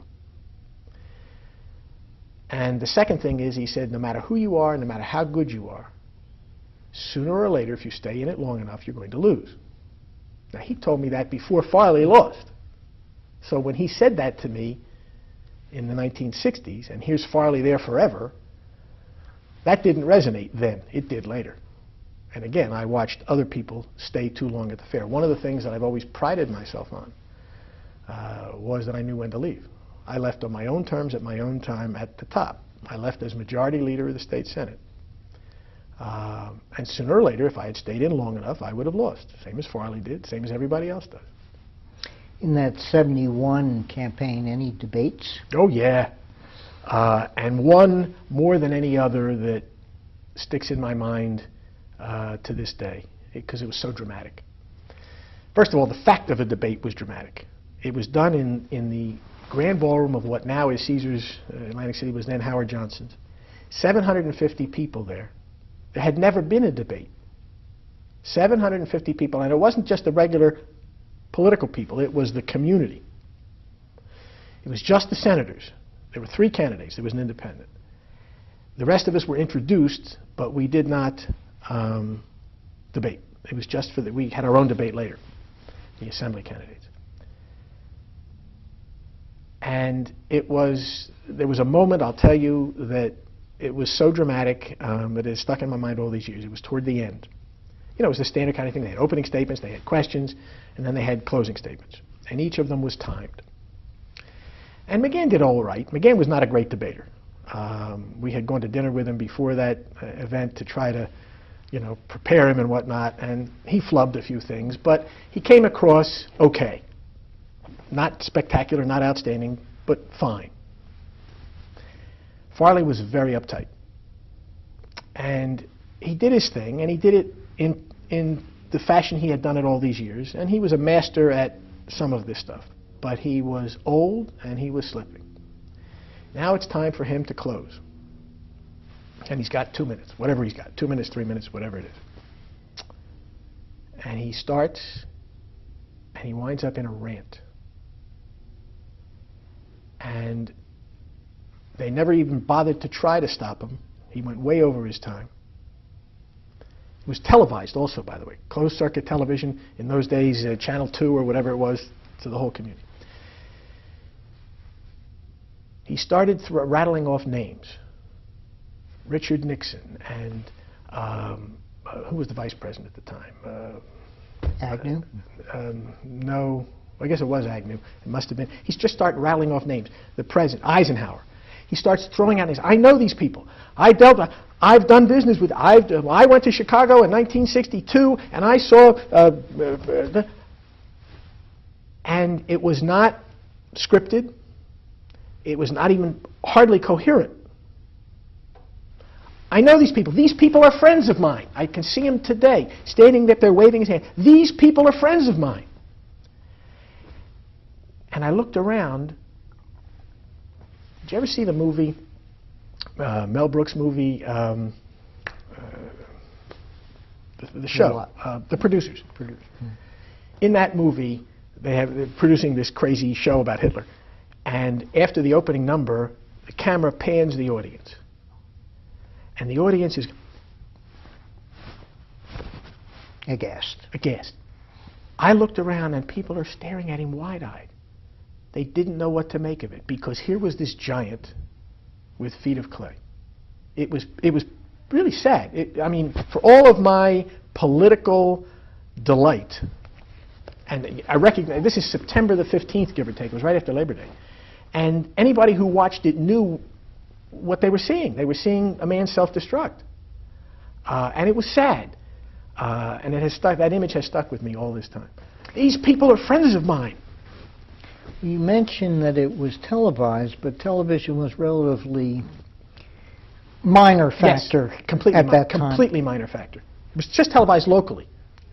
How did the word get out? Did the Atlantic City press, in its coverage, start to point out the frailties of Farley? No, never did. At least that I remember, never did. Except that, for example, the press endorsed McGann. I mean, that was a radical step. They didn't have any difficulty with it. It was a radical step. The mere fact that there was a serious election, you have to remember that except for 1965, when Pat took the shot that he took, in 1971, let me show you what you're talking about here. Farley was elected the first time to the Assembly in 1938, 39. I guess the first time he was elected to the Senate was in 40. They used to have annual elections in those days. So in 21 years by 1970, excuse me, in 31 years by 1971, 31 years, there had never been a serious election challenge except for the one in 1965. Ever. So the mere fact that there was a serious candidate who was generally conceded to have a shot at winning, forget that by November it was a foregone conclusion, but by September the 15th, here's a strong candidate that has a shot at winning. That itself was, that's why 750 people were there. Because they had never seen, the whole generation had grown up in the Atlantic City, Atlantic County community without having seen a serious election challenge for this position. On what basis did the press endorse the Democratic ticket? Time for a change. Farley has run out of gas. His style is old. The political corruption is attributable to him, if not personally. It's the system and the structure that he designed and runs. We need a two-party system. That kind of thing. Apart from time for a change,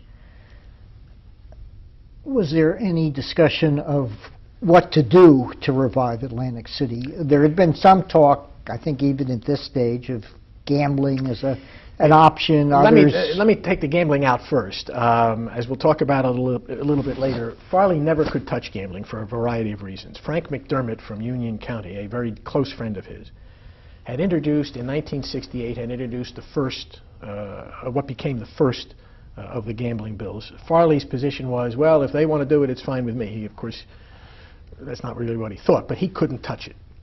There were a bunch of reasons for that. No is the answer to your question. Nobody in 1971 had or was trying to sell any specific program to reverse the distress in Atlantic City, because there was none. Nobody had any idea. And our effort was implicitly at that, but was more directly. I mean, I spent most of my time talking about the evils of a one-party system and the corruption, and that you couldn't develop good leadership, and you couldn't develop good leadership programs out of a stagnant political environment. And that was all I talked about. Well, now that you're elected, you mentioned that you sit down with some shock. Indeed. And realize Indeed. that now I've your got profession may have to take second place to your political and now I've got to career. have some ideas. Now I've got to have some ideas. I didn't have to have any ideas. My idea was beat Farley. Create a two-party system. Well, we did that. What are you going to do next? I didn't have a clue. As you get to Trenton, who are the people that stick out in your mind? Joe Gannon. I'm going to say Joe Gannon's name because not that many in 2009 can or will. Joe Gannon was a political professional that I had known a little bit. He was at that time serving as the executive director of the Assembly Democrats, and took it upon himself to be my political godfather, and introduced me to a lot of people that would eventually be very close to, and Dick Coffey and a number of other people in the process. And of course, when I got to Trenton, I started to meet people who, to this day, are my friends. I mean, Al Burstein and Bill Hamilton and a number of the other people that were elected at the same time that I was, I have relationships with even today, those that are still living. But at the very beginning, I was terrified. I was lonely. I didn't know anybody. It turned out, I didn't even know how bad shape I was in, because it turned out that my running mate, who was elected with me, decent fella, a nice guy named Colasurdo from Hamilton, never took to the political process and essentially disappeared on me within about 3 or 4 months. He was gone. Never showed up for sessions, just disappeared. So in effect, I was by myself. And of course, we had that crazy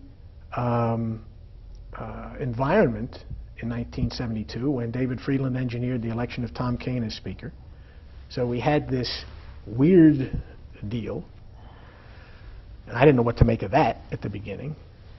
I understood it better later.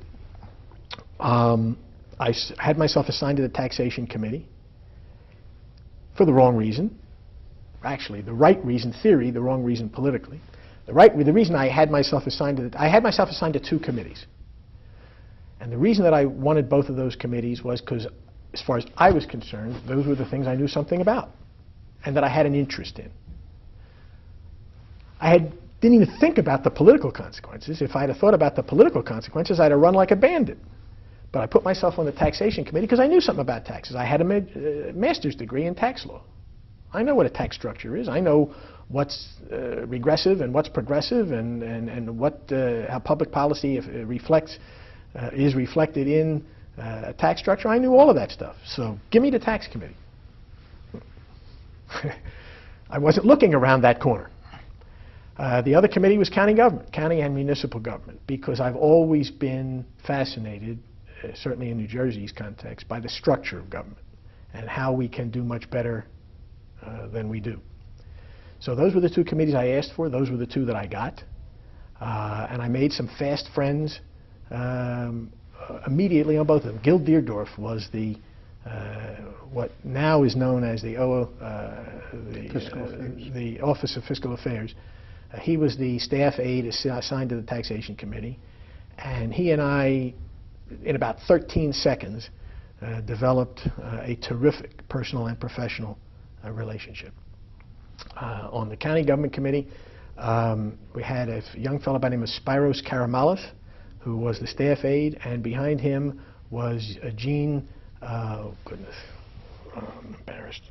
Schneider. Gene Schneider, thank you, who was just simply wonderful. Gene Schneider and I wound up doing business for 15 years. Political business, governmental business.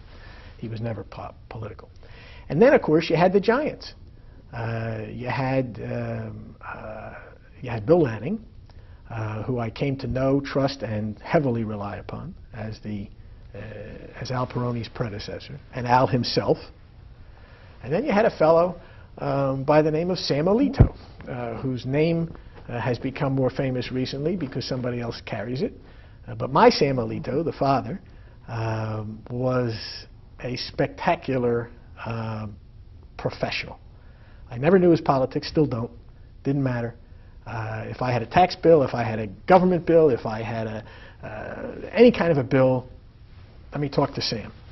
And Sam will help me with ideas. Sam will help tell me how to structure it. Sam will give me suggestions. Sam will argue with me. Sam will make what my ideas were much better than I started with. Sam was terrific. We've had... And Applebaum, Art Applebaum, too. Shouldn't leave him out. Those were the giants in those days. We've had at least one anecdote during this series, and I can't recall specifically who told the story, about Sam Alito Sr. bringing the young Sam Alito into the State House. Did you have any interaction? No. The first time that I remember meeting the young Sam Alito was 2 years ago at the Judicial Conference when he was the guest speaker, and I introduced myself to him because I wanted to talk to him about his father. I don't think I ever had any dealings with the son. Now, you say that you asked for your committee assignments, and you mentioned that the famous or infamous deal had allowed the Republicans to organize the Assembly and elect Tom Kean as the Speaker. Did you ask Tom Kean? No. The way that worked, Tom Kean put me on another committee, which I'll tell you about, that I didn't ask for. The way it worked, after Kean got elected, he sat down with John Horn, who was we had organized ourselves so that Howard Woodson was our candidate for Speaker, but that John Horn was the Democratic leader. So when Howard Woodson lost to Tom Kean would deal with John Horn. And Kean said to Horn, okay, here's the 7-member Assembly Committee, Taxation Committee, you've got 4 seats. See, Kean was no fool. Kean put 4 Democrats on a 7-member Taxation Committee. I didn't understand that at the time. I came to understand it a little later. Beware who gifts. Thank you, yes, exactly. So what the deal was, Kean would say to Horn, Kean, and Dick DeCourt, another terrific man, who was the Republican leader, and who I immediately developed a cordial relationship with. Terrible, terrible loss. Probably would have been governor. The 3 of them worked together, and they did it by numbers. They negotiated the number of seats that each party would have on each committee. And the Democrats had a majority on half, and the Republicans had a majority on half. And then once John got 4 seats on the Taxation Committee, it was his decision as to who they would be, not Tom Kean's. So that's how I got on the Taxation Committee. What about the other Republicans you had interactions with? It startled me then. I've since thought about it an awful lot and talked about it with people. I got to the Assembly. I was sworn in on my 27th birthday. I was the youngest 27-year-old you ever saw. In fact, Barbara and I were laughing the night we had dinner with our sons on their 27th birthday.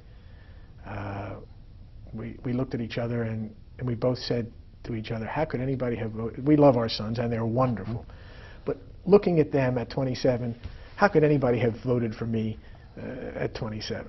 But they did for the reasons you already know. In any event, I got there at 27, and I was the hardest core Democrat you ever saw. And I stayed that way for a while. But from literally day one, on the first day, I started learning things. And I started learning things courtesy of people I had never met, didn't have any reason to believe I would ever need to know. First one was Moose Ferran. Moose Ferran and I developed, he was assigned to the Assembly Taxation Committee as well. That's how I met him that day. Before it got finished, when we both served in the Senate together, years later, he and I were very close.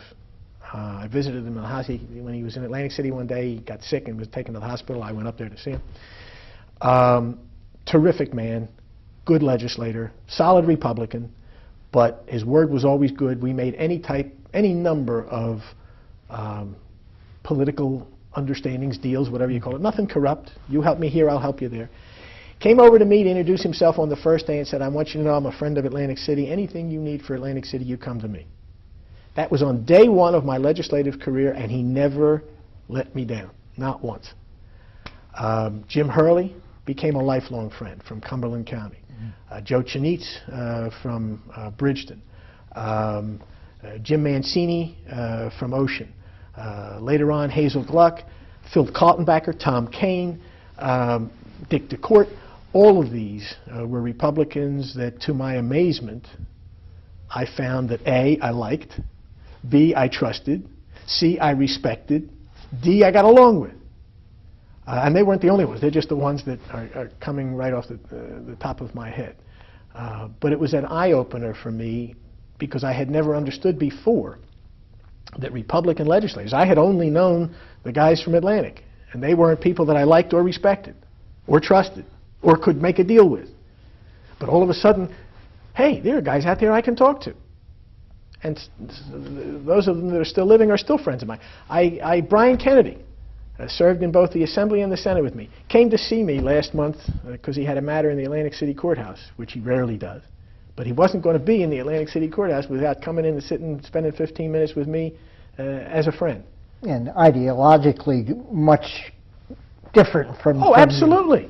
I mean, some of those people are what you and I would call moderate Republicans, were then, are now. Some of them were then and are now, such as Brian, very conservative.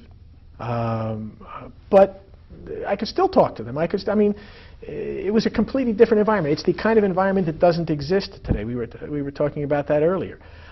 Today, if I were elected to the legislature in this environment, I can't make those kinds of relationships. The system won't let me, which is a tragedy. Which is a tragedy. Of course. 1 second, just want to fix the tie. Okay. One of my favorite stories about Walter Ferran. Fast forward a little bit. It's 1974. I've been reelected. He's been reelected. Only the world has changed. Now the Democrats are controlling everything. I'm now chairman of the Assembly Taxation Committee. He's ranking Republican member. But we still got along very well. One of the bills that he and I had talked about in the first, under Cahill, was a bill, part of Cahill's tax program that I had wound up supporting. I was one of the few Democrats that did. He was one of the few Republicans. Was a bill to repeal the unincorporated business tax, which from a tax theory point of view was just simply an abomination. And either I introduced or he introduced, I forget which. Or no, I guess Cahill did, so I wouldn't have. Part of the package, Cahill's package, was a Ferran bill to repeal the unincorporated business tax, which I was very much for. Now, it's 1974. Joe Gannon, by the way, has been killed in an automobile accident, and he succeeded. No, I'm sorry, he was not yet killed. He was still living. Joe Gannon is now the executive director of the Assembly Majority. I'm chairman of the Assembly Taxation Committee. We held our first meeting in January of 1974, and the first bill that I report out of the committee is Moose Ferran's bill to repeal the unincorporated business tax, because I've been waiting for 2 years to get that bill moved. And I'm pleased as punch. And we get that bill out, but there were 10 members of the Assembly Taxation Committee by now because of what was coming. And it probably was 7-3. In fact, it was 7-3, Democrat. And we get 10 votes on this bill to release the bill out of committee. Now, in January 1974, I was 29 years old, but I was the youngest 29-year-old you ever saw. Get that bill out at 10:30 in the morning, and we finish our meeting, and we're walking around, and it's noon, and I'm trying to find my way to the lunch, and all of a sudden, from behind me, somebody comes up and literally grabs my ear and pulls me. I turn around. It's Joe Gannon. Now, I'm going to expurgate this conversation because we're on tape, but he says, do you mind telling me what it was that you did this morning? And he didn't use those words. He had a slightly different way of phrasing it. What do you mean? I've been favoring that bill for 2 years.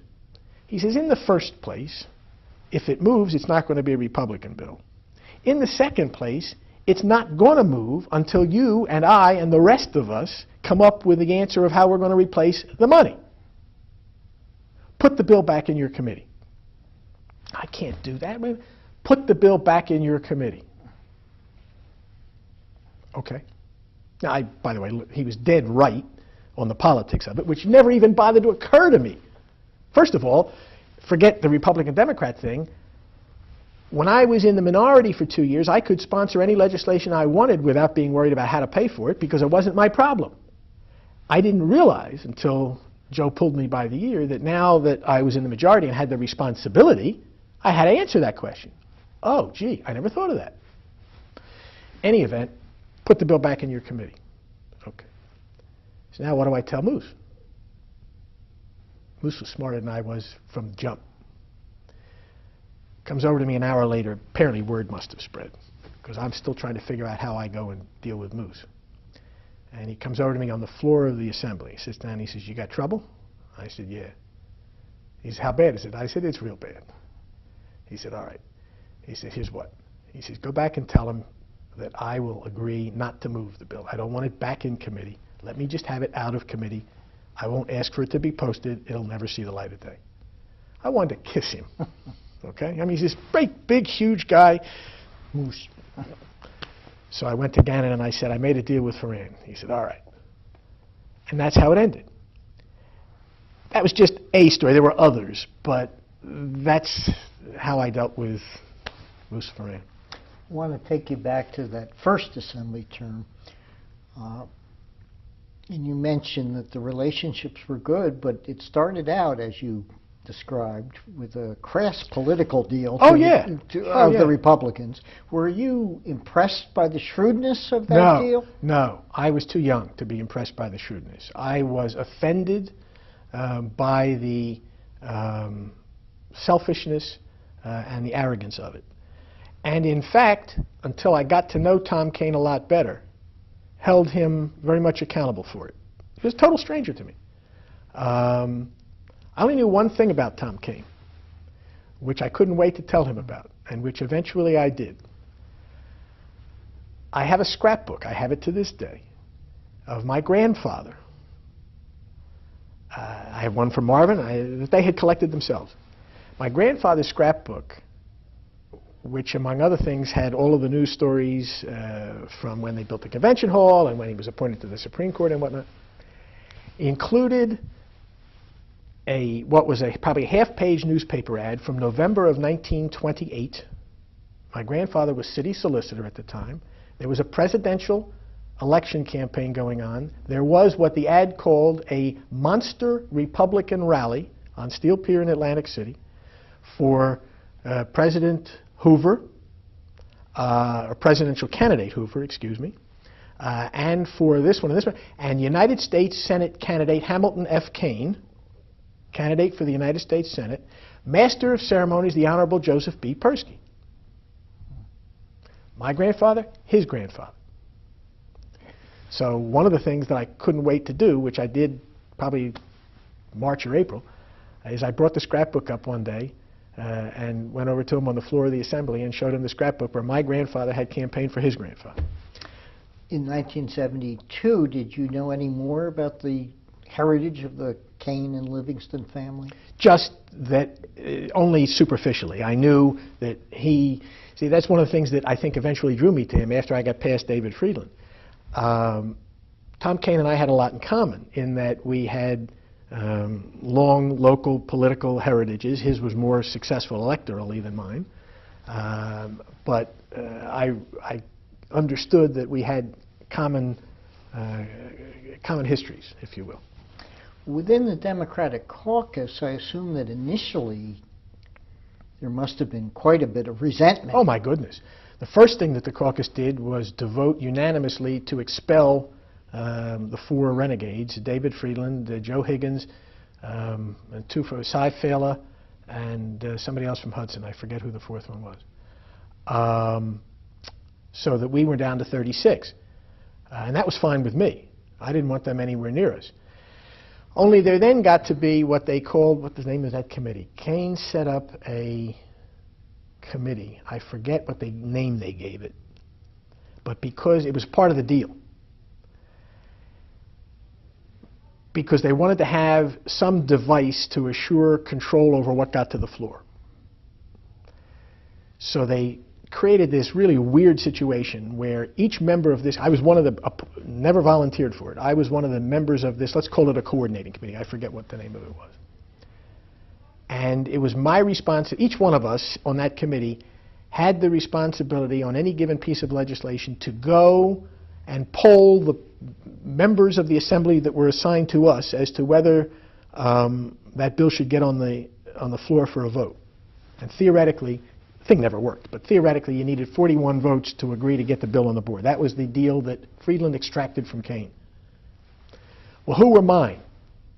Who were the 4 people whose votes I had to report to? The 4 renegades. I had to go find out from David Friedland, Joe Higgins, Cy Fela, and the 4th Assemblyman what their position was on whether Assembly Bill 4610 gets to the floor. I mean, it was craziness. And I was very uncomfortable about that because I even had to talk to them. I didn't want to talk to them. Now, the public explanation for this deal or agreement of the Republicans with the 4 Democrats was that the quid pro quo was, as you described, sort of committee leverage and positions within the Democratic caucus. Was there more rumors about what you might think the real deal was? No, it was political power. David Friedland wanted political power. And you know, I got to tell you, it was my conclusion then, after I got past my initial kind of immature anger, it was my conclusion then, which history, I respectfully suggest, has validated, that it was a bad mistake for the Republicans. They had to take ownership of the General Assembly at a time when they really would have been much better advised pushing it off on us, because nothing that was going to happen in 1972 was pretty. Particularly on the tax side. Governor knew what was coming. So did Kane. So why would Tom Kane and Dick DeCourt and Bill Cahill and what was the name of the Secretary of State? Sherwin. Huh? Paul Sherwin. Paul Sherwin. Why would they have paid such a high price to secure control of an assembly that, if they'd have slept on it, they might not have? They might have said, "Hey, give it to Woodson. Let him try to get 41 votes." Once you get over your initial resentment at the deal, how was Tom Kane's performance as Speaker? Tom was a gentleman, as he is by nature. I would call him, compared with other speakers I have since known, very passive, because he had no choice. He didn't have the ability to produce really a lot of anything. He couldn't even control the Republican conference, much less ours. Certainly had no loyalty from Friedland and the 4. But he was a pleasure to talk to, pleasure to deal with. He couldn't give you much. You couldn't get much from him because he didn't have much to give. By the same token, he couldn't direct you either. I mean, it was all very kind of lackadaisical. I don't mean to be critical. I'm just describing the environment in which he was functioning. But in personal terms, he was terrific. I developed, as I said, my original reaction to him was, you know, that I resented him for what he had done. Got past that because he was so easy to talk to, and developed a friendship with him. I mean, I consider him my friend to this day, and I think I think when he got to be governor, I think he did a good job. He fought me on casino gambling at every step. Okay, you know, so be it. But in personal terms, I thought he was terrific. And then later on, in '74 and '5, when I was chairman of the Taxation Committee and he was Republican Minority Leader, we did a lot of business. We did a lot of business. How about your interaction with the Cahill administration? Positive. David Norcross was an assistant counsel that was either because somebody appointed him or he volunteered or whatever. He was the one that I interacted with the most. I got, you know, I mentioned to you a minute ago about Moose Ferran and a Republican bill. In my first 2 years as a minority assemblyman in a Republican administration, I got 4 bills enacted into law. Now, I can't tell you today, I could go back and do the homework and tell you today what they were. I don't remember. But what I do remember is that as a first-term Democrat in a Republican administration and in a Republican legislature, I got 4 bills signed into law by the governor. And I was very proud of that, and still am. I just wish I remember what they were. David Norcross was my principal contact. I talked to Paul Sherwin, and not so much to the governor. I had occasional meetings with the governor. He called me in to thank me for voting for his tax bill. There were only, I think, 11 of us altogether. I think, if I remember it correctly, there were 11 votes. I think 6 or 7 Democrats and 3 or 4 Republicans, something like that. But the governor called us all in to say thank you. It was a small meeting.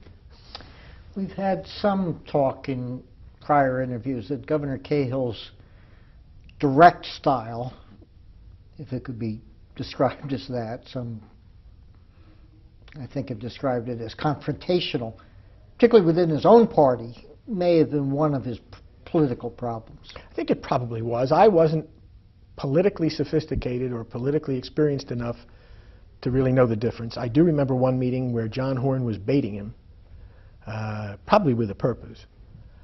And I could literally, it was one of the few times I've ever seen it happen. I've heard about it. But I could literally see his neck turn red. I remember that. Governor Cahill. Governor. My dealings with him personally were always perfectly polite and perfectly, no complaints of any kind with me. But I never got into it with him. I was a very minor piece of it. I was always in the back of a group of 10 people or something. But one time, where was it? It was at Stockton. It was at Stockton. Stockton in those days had, I think it was the groundbreaking for Stockton, or maybe it was the ribbon cutting, something early on. In any event, he saw me in the, I guess I must have been elected. I guess I must have been in the assembly by then. And I didn't even think to, at that point, even though I'm a member of the legislature, I didn't think to go up and, he's up there, I'm over in the audience. But he singled me out and he came over and shook my hand, said some nice things. You know, nothing that any governor shouldn't have done. But I never had any trouble with him. I always got along with him. And then later on, when I was chief of staff with Florio, I had a number of interactions with him, you know, as a former governor. One of his political problems was his support of a broad-based state tax program, cost him, particularly within his own party. Cost him mightily. Cost him mightily. Well, describe that. Some have suggested that the Cahill tax program was perhaps a better program than what was eventually enacted during the Byrne administration. Sure it was. Sure. If for no reason other, at least from a point of view of a tax theorist, which I am, a gross income tax isn't as good as a deductive income tax, because you can make public policy with deductions. A gross income tax is clumsy. Now, I voted for it, but the version that Byrne had initially introduced was not a gross income tax. The version that Byrne originally introduced, which I sponsored, Assembly Bill 1875 in 1974, was a net income tax. And that was what Cahill was advocating. I never understood the politics of that. I thought Cahill, thought then, think now, that Cahill should get a lot of credit for putting it out there and taking the very best shot he could. And as I said, he gave it every shot he had. He really did. It was hopeless politically. And I therefore can't answer the question, if he knew it was hopeless politically, why did he do it? The only answer to that is, that I can think of, because he wasn't suicidal or insane, the only answer is he knew it was the right thing and decided that he had no choice. That's what I believed then. That's what I believe now. Because no one could have looked at it and thought politically that it was going to happen, because it couldn't happen without a strong base of support from the Republicans, and that was never going to be there. And in fact, Charlie Sandman was lying in the weeds, and everybody knew it in 1972. In fact, one of my favorite moments in the legislature had to do with that. I'll tell you in a second. So why did Cahill do that? Why did he put it all out there and spend all of that political capital? And I've never, in all of these years, that was 1972, this is 37 years later, and the only answer I've come up with is because he knew it was the right thing to do and decided he had no choice. I have no better answer. Some have suggested that the votes might have been there both on the Democratic and Republican side with a few more compromises. You don't agree with that? Democratic votes would have been there. I know that. Enough to make it happen. Enough to make it happen in both houses. But I don't believe there's anything he could have done to persuade the Republicans. Even though the Blue Ribbon Commission that he appointed voted, I think, something like 33 to 1. Overwhelmingly. Only Ed Craybill, I believe, as the dissenter. That's right. You're right. I forgot that, but that's correct. And Ed Craybill, of course, was a minority leader in the Senate. But there would have still been some Democratic senators that he could have gotten. And there certainly would have been a whole bunch of Democratic assemblymen. But he needed, let's say that the Senate in that time was, I think it was, what was it, 23-17, 24-16 Republicans, something like that? So he would have needed 16 or 18 Republican senators. And he would have needed probably 30 Republican assemblymen, because he would have gotten the rest from the Democrats. But he didn't have a chance. And of course, he was the original defendant in Robinson v. Cahill. Do you think that he felt deference to the Supreme Court's decision? I don't know. That he ignored the politics? I don't know the answer to that, because I never was that close to him to have those kinds of conversations. You mean, would it have been different if his name hadn't been on the bill, on the suit? I don't know. I think, as I said, all these years later, the only answer I've come up with, and I never talked to him about it, maybe I should have, like Driscoll. The only answer I've ever come up with is, and I've given him credit for it, it was the right thing to do. He knew it was the right thing to do. He had appointed the commission. The commission did what he asked them to do in terms of coming up with a solution, and my duty as governor is to get it done. I don't fault him for that. I'm sorry he didn't get it done. Would have made my life a lot easier. Let's talk about a couple other Cahill initiatives that you probably had to vote on. Let me just, before I mean, because to me it's such a wonderful story. I already mentioned that we did a series of public hearings on that program, and I told you the story about Driscoll. The last of the public hearings was on June 9th of 1972. How do I know it was on June 9th? Because it happens to be my wedding anniversary, and my wife was annoyed that I went to Trenton for a hearing. We were married 4 years that day. And we're going to have a public hearing on the tax program in Trenton, and Charlie Sandman is going to, Congressman Charles Sandman is going to be the lead witness. Now, Charlie Sandman was, everybody knew, going to be Cahill's opponent in the next primary, was also from Cape May County, was a lifelong dear friend of my Uncle Marvin, even though they were politically opposites. They were mirror images of each other, but they were very close. And here comes Charlie Sandman. And I didn't set about that day to do mischief. I really didn't. I had no agenda. I was just doing my thing. And I'm on the end of the table, and nobody really wanted to take Charlie on. Charlie comes up and gives a 10 or 15 minute pound the table about why this is all wrong as it is. And I'm really not, I don't care about the politics. And I don't even know if I had ever met Charlie at that time, although, of course, I knew very well who he was.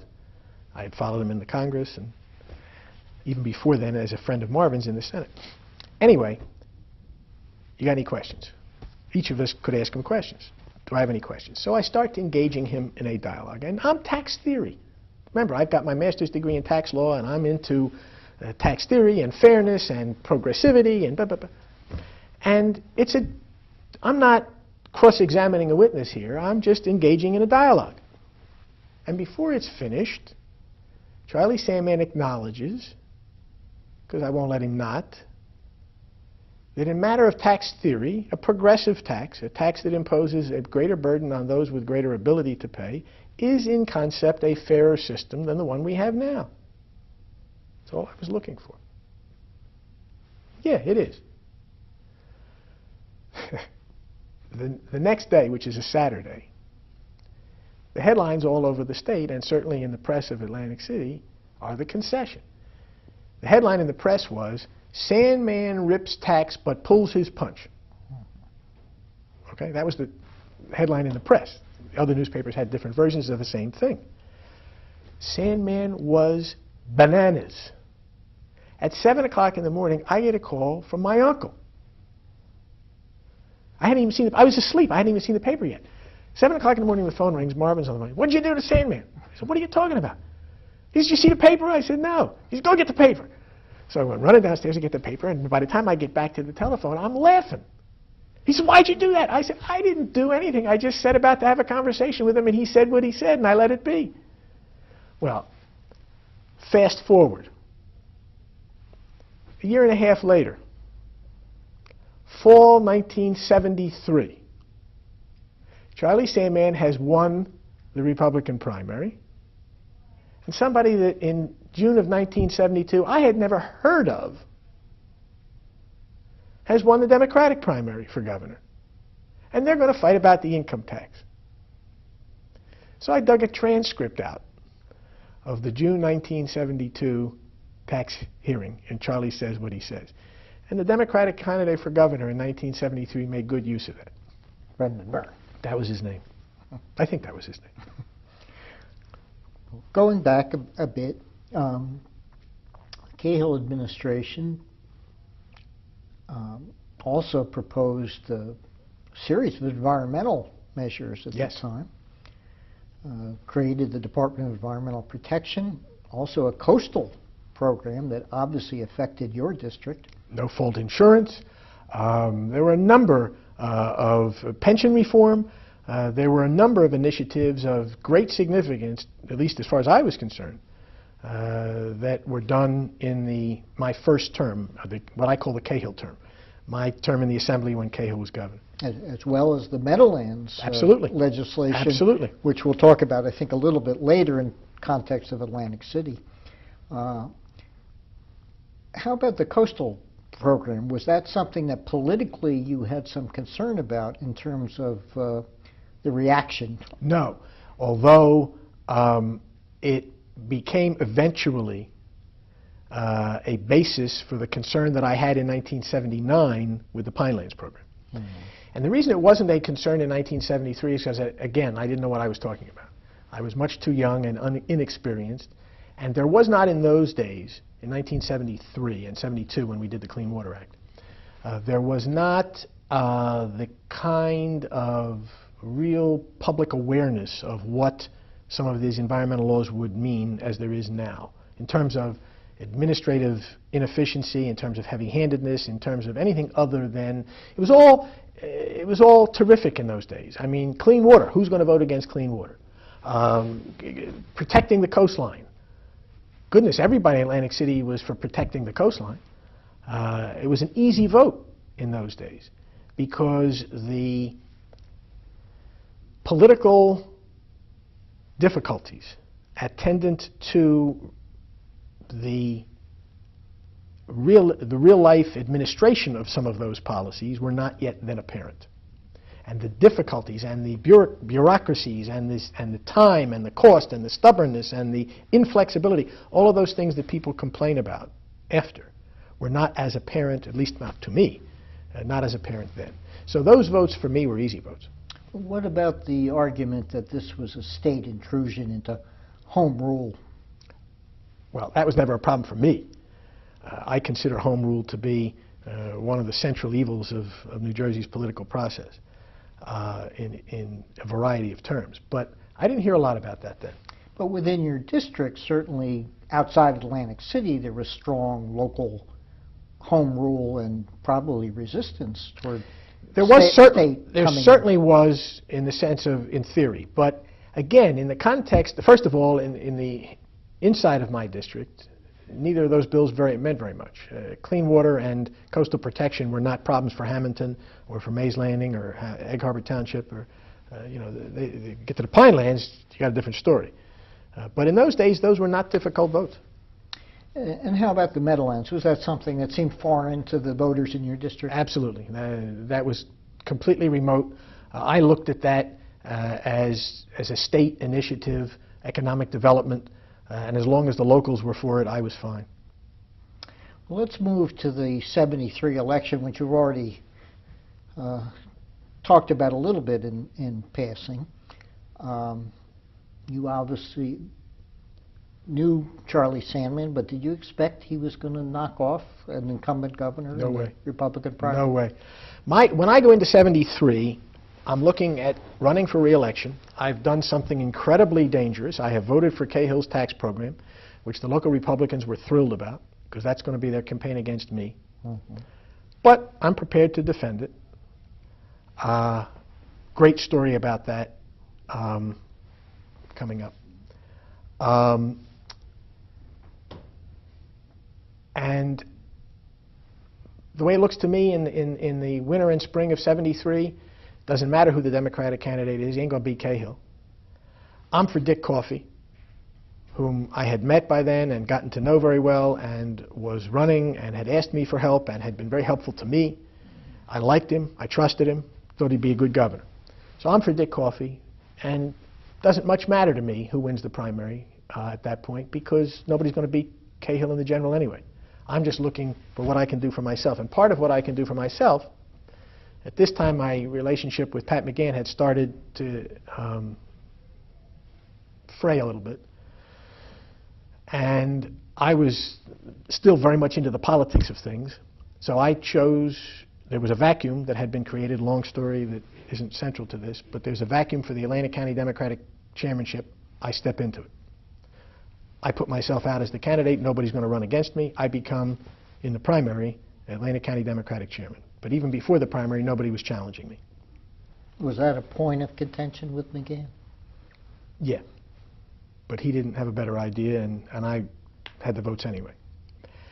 Do you want to go into the sort of initial Well, we can do beginnings when of we that? talk about McGann, we can do that. But this is, I want to talk about Brendan Byrne, because that's a fun day. That's a fun day. Let me first tell you that, because you need to know the context. I get elected in January. I go in January of 1972. Joe McGann and I decide we're going to put a gambling bill in. Cahill is vehemently against it. We know it's going nowhere, but we've got a job to do. So we introduce a game. I don't even remember what it said, but casinos for Atlantic City. Believe it or not, because today, what I'm about to tell you, most people would say, what are you talking about? There was no Open Public Meetings Act in those days. After a year of effort, I got the Assembly Committee, chaired by Russo from Bergen, to agree to have a hearing on the bill. It took me a year to get them to hold a hearing. I go into the committee, I make my presentation, they excuse me from the room, they excuse everybody else from the room, including media. With the door shut, they vote not to release the bill. And then they come out and tell me that my bill died in committee. And people I tell that story to now say, what are you talking about? That's how the legislature worked in those days. The Open Public Meetings Act was the next year. Anyway, I've been nominally campaigning for casinos in Atlantic City, even though I knew under Cahill it was going nowhere. That's background. Before we leave that, I guess one of the reasons the Cahill administration opposed it was because they saw it undermining the support for an income tax, in that they saw it as an alternative. I don't think it ever got that sophisticated. I think it was just opposed on policy grounds. That was the way I understood it. Because I'm for the income tax, and if anything, Cahill's going to want to reward me for my lonely support. Mm-hmm. But don't even think about it. So I'm Dick Coffey's candidate. Dick Coffey is my candidate for governor. April 1973, he calls me on the phone, and he says, I'm going to withdraw from the primary. I'm not going to run. He says, I'm going to support Brendan Byrne. Who's Brendan Byrne? He's a judge in Essex County. He used to be the county prosecutor and was on the PUC. Never heard of him. He's a good guy. I want you to do me a favor. It's coffee to me. Byrne's going to announce tomorrow. He says he's asked me to put together a group of people to meet him on Saturday. This is Wednesday. He's asked me to put together a group of people to meet with him in East Orange.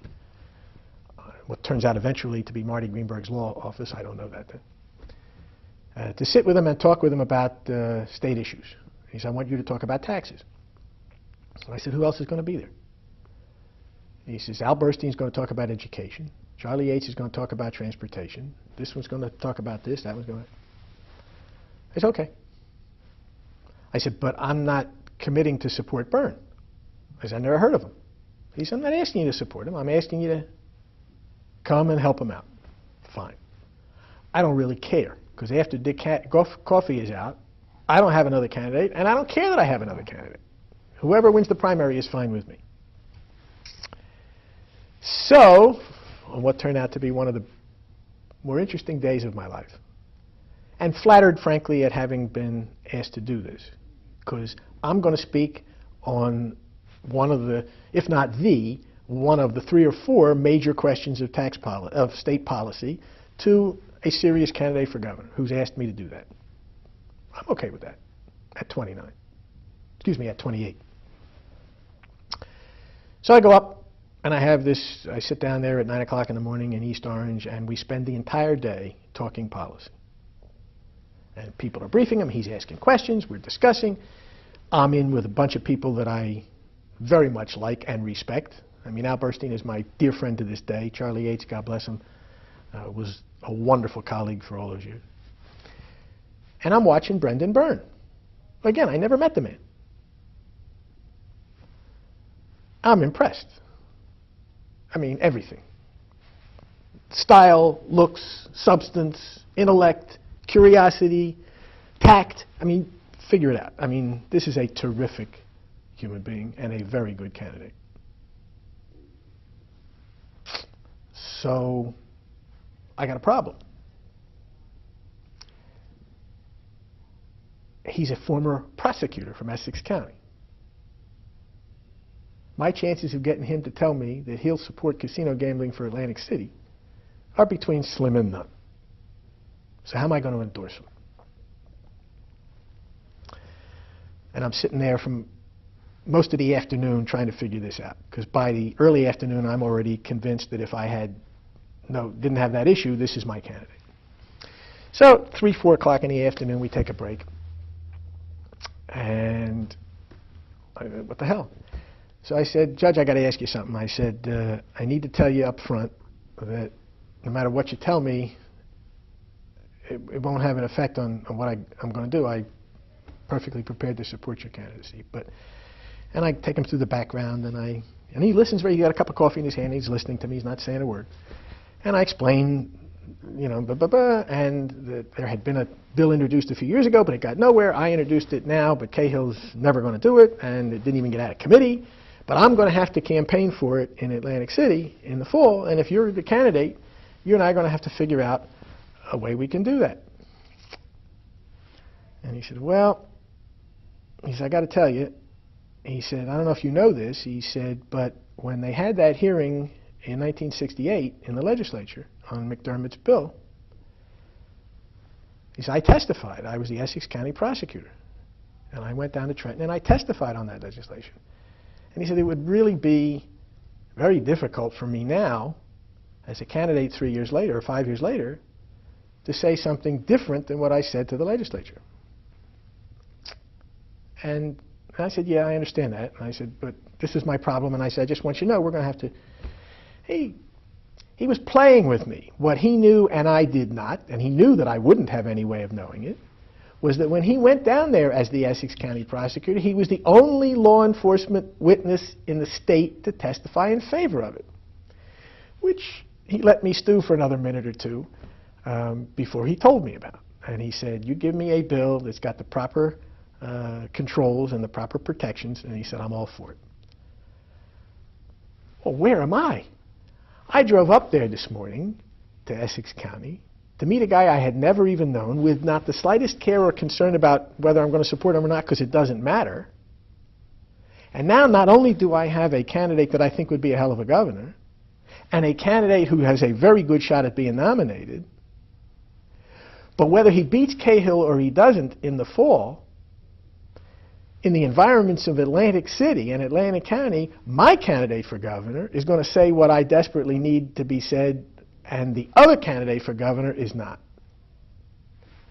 So, I mean, where did I get this from?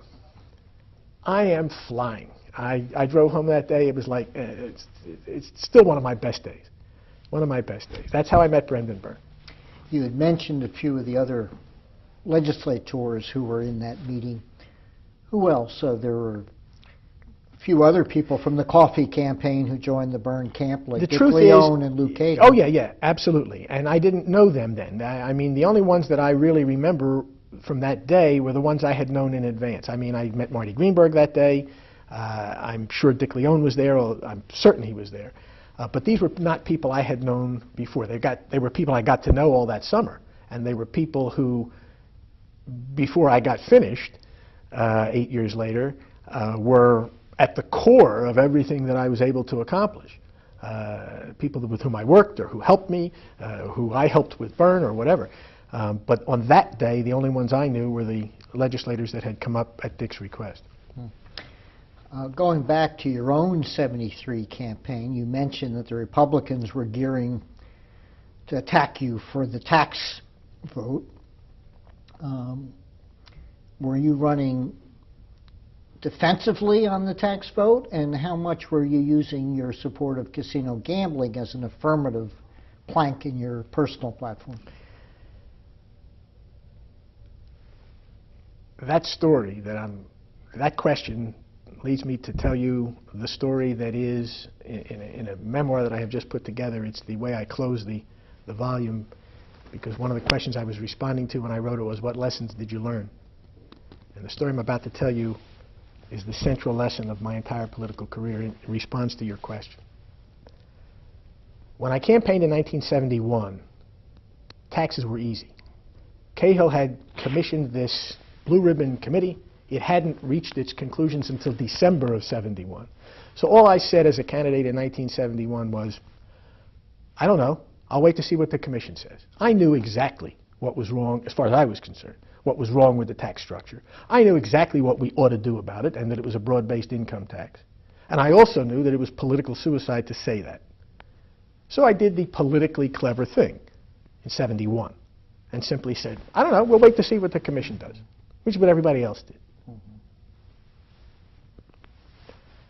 1972, I vote for it without any apologies. And even at that point, understanding, believe it or not, the political risk I was taking. But I didn't believe I had any choice, because as far as I was concerned, it was no-brainer. And I knew, obviously, that the votes weren't there. It would have been very easy for me to duck it, but that wasn't what I wanted to do.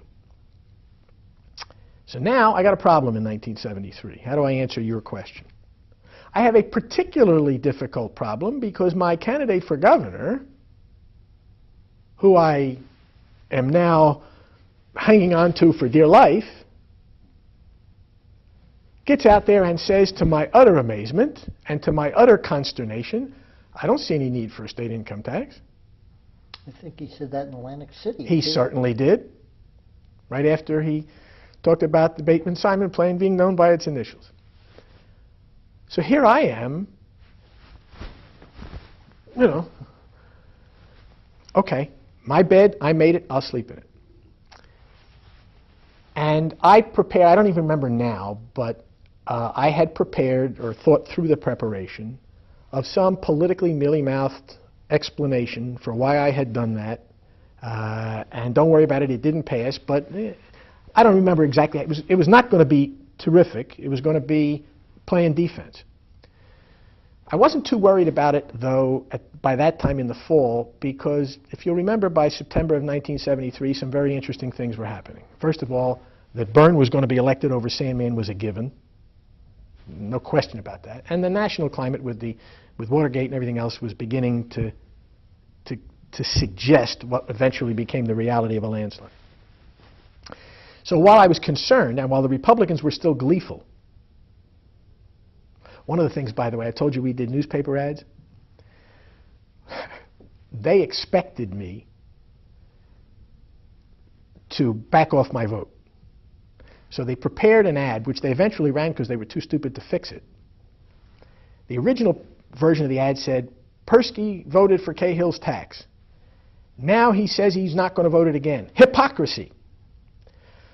Only by the time they ran the ad, I had said for reasons I'm about to tell you. I had said I'm not apologizing. So they changed it to read, Perskie voted for Cahill's tax. Now he says he'll do it again. Hypocrisy. I mean, it made no sense. I still have it somewhere. Anyway, I'm preparing to go into the fall campaign to be as Fred Astaire-like as I can possibly be. Because of Byrne's position, because of my own position, I don't have a particularly good argument to defend this, and I'm not really at that point ready to defend it. I'm just trying to figure out how to get away with it. It's September. It's a Sunday night. It's a League of Women Voters debate. The regular political reporter for the local newspaper is on vacation, a political pro, if ever there was one, named Prendergast. They send a rookie, whom I do not recognize. We have our debate. League of Women Voters wants to pin us all down. I don't get pinned down. I do my Fred Astaire. A little embarrassed about it, but I do my Fred Astaire. Standing around afterwards, drinking coffee with some of the women voters. And the reporter is over my shoulder, and I don't see him. And we're talking. And I tell the truth. A graduated income tax is the fairest tax, and here's why it's the fairest tax. And all the things that the women voters want to hear and would have preferred to have heard me at the podium, but I don't have the guts at the podium. Guess what? Front page. Monday morning. Brendan Byrne calls me at 9:30 on Monday morning. What the hell did you do?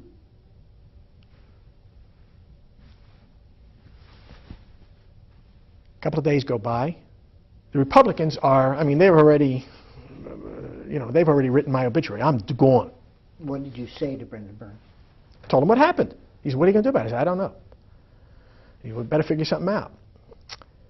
Tuesday afternoon, Frank Prendergast comes back from vacation.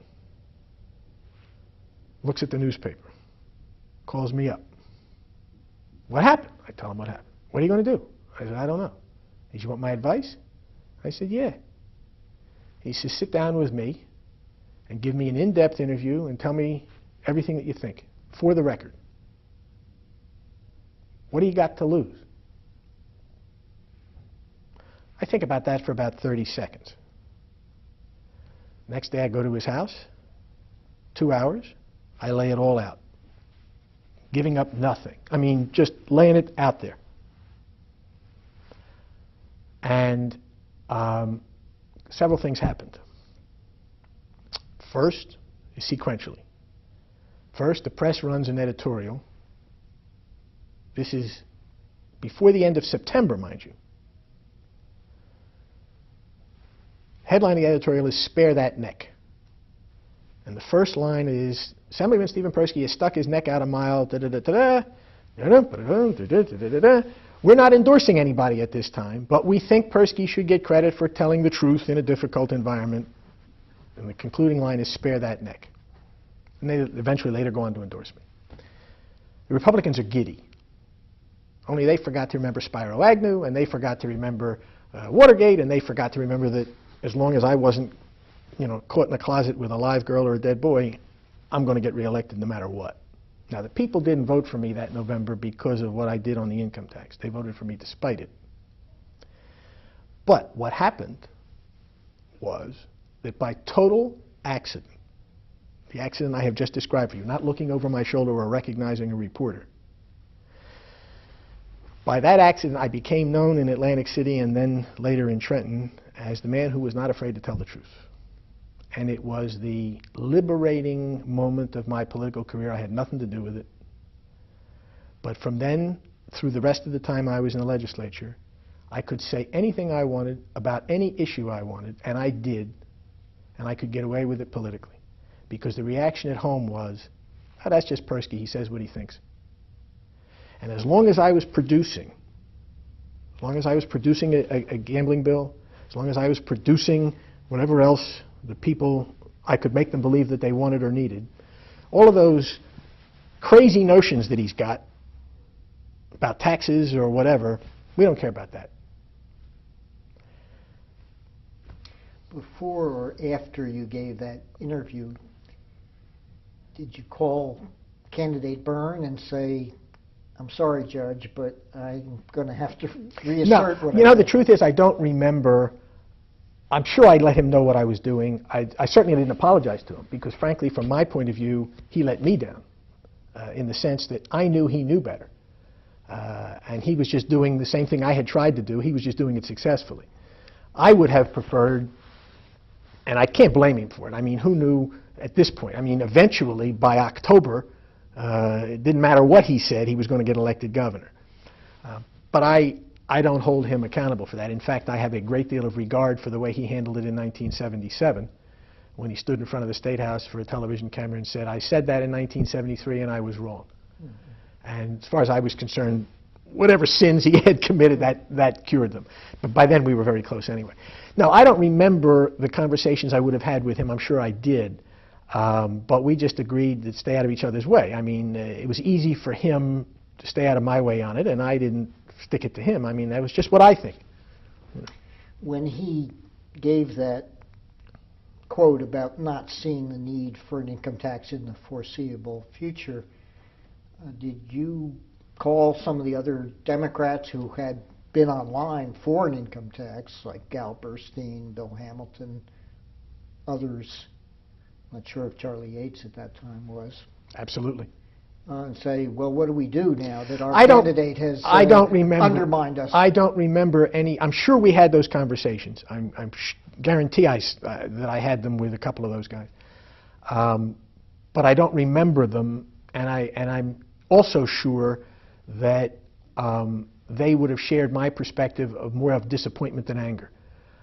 Just disappointment that he knows better, and that kind of an answer pins him down in a way that's going to cause him trouble later. Because we all knew what was coming. I mean, anybody with a half a brain understood it, and even a few with not a half a brain. So it was a matter that, from our point of view, it wasn't a politically wise thing to do. We understood the political necessities of it. I know I had the conversations with Dick Leone. Those I do remember. What the hell are you doing? We got to get elected first, then we can do what we have to do. And maybe they were right. Maybe they were right. I got away with it because of Spiro Agnew. Okay?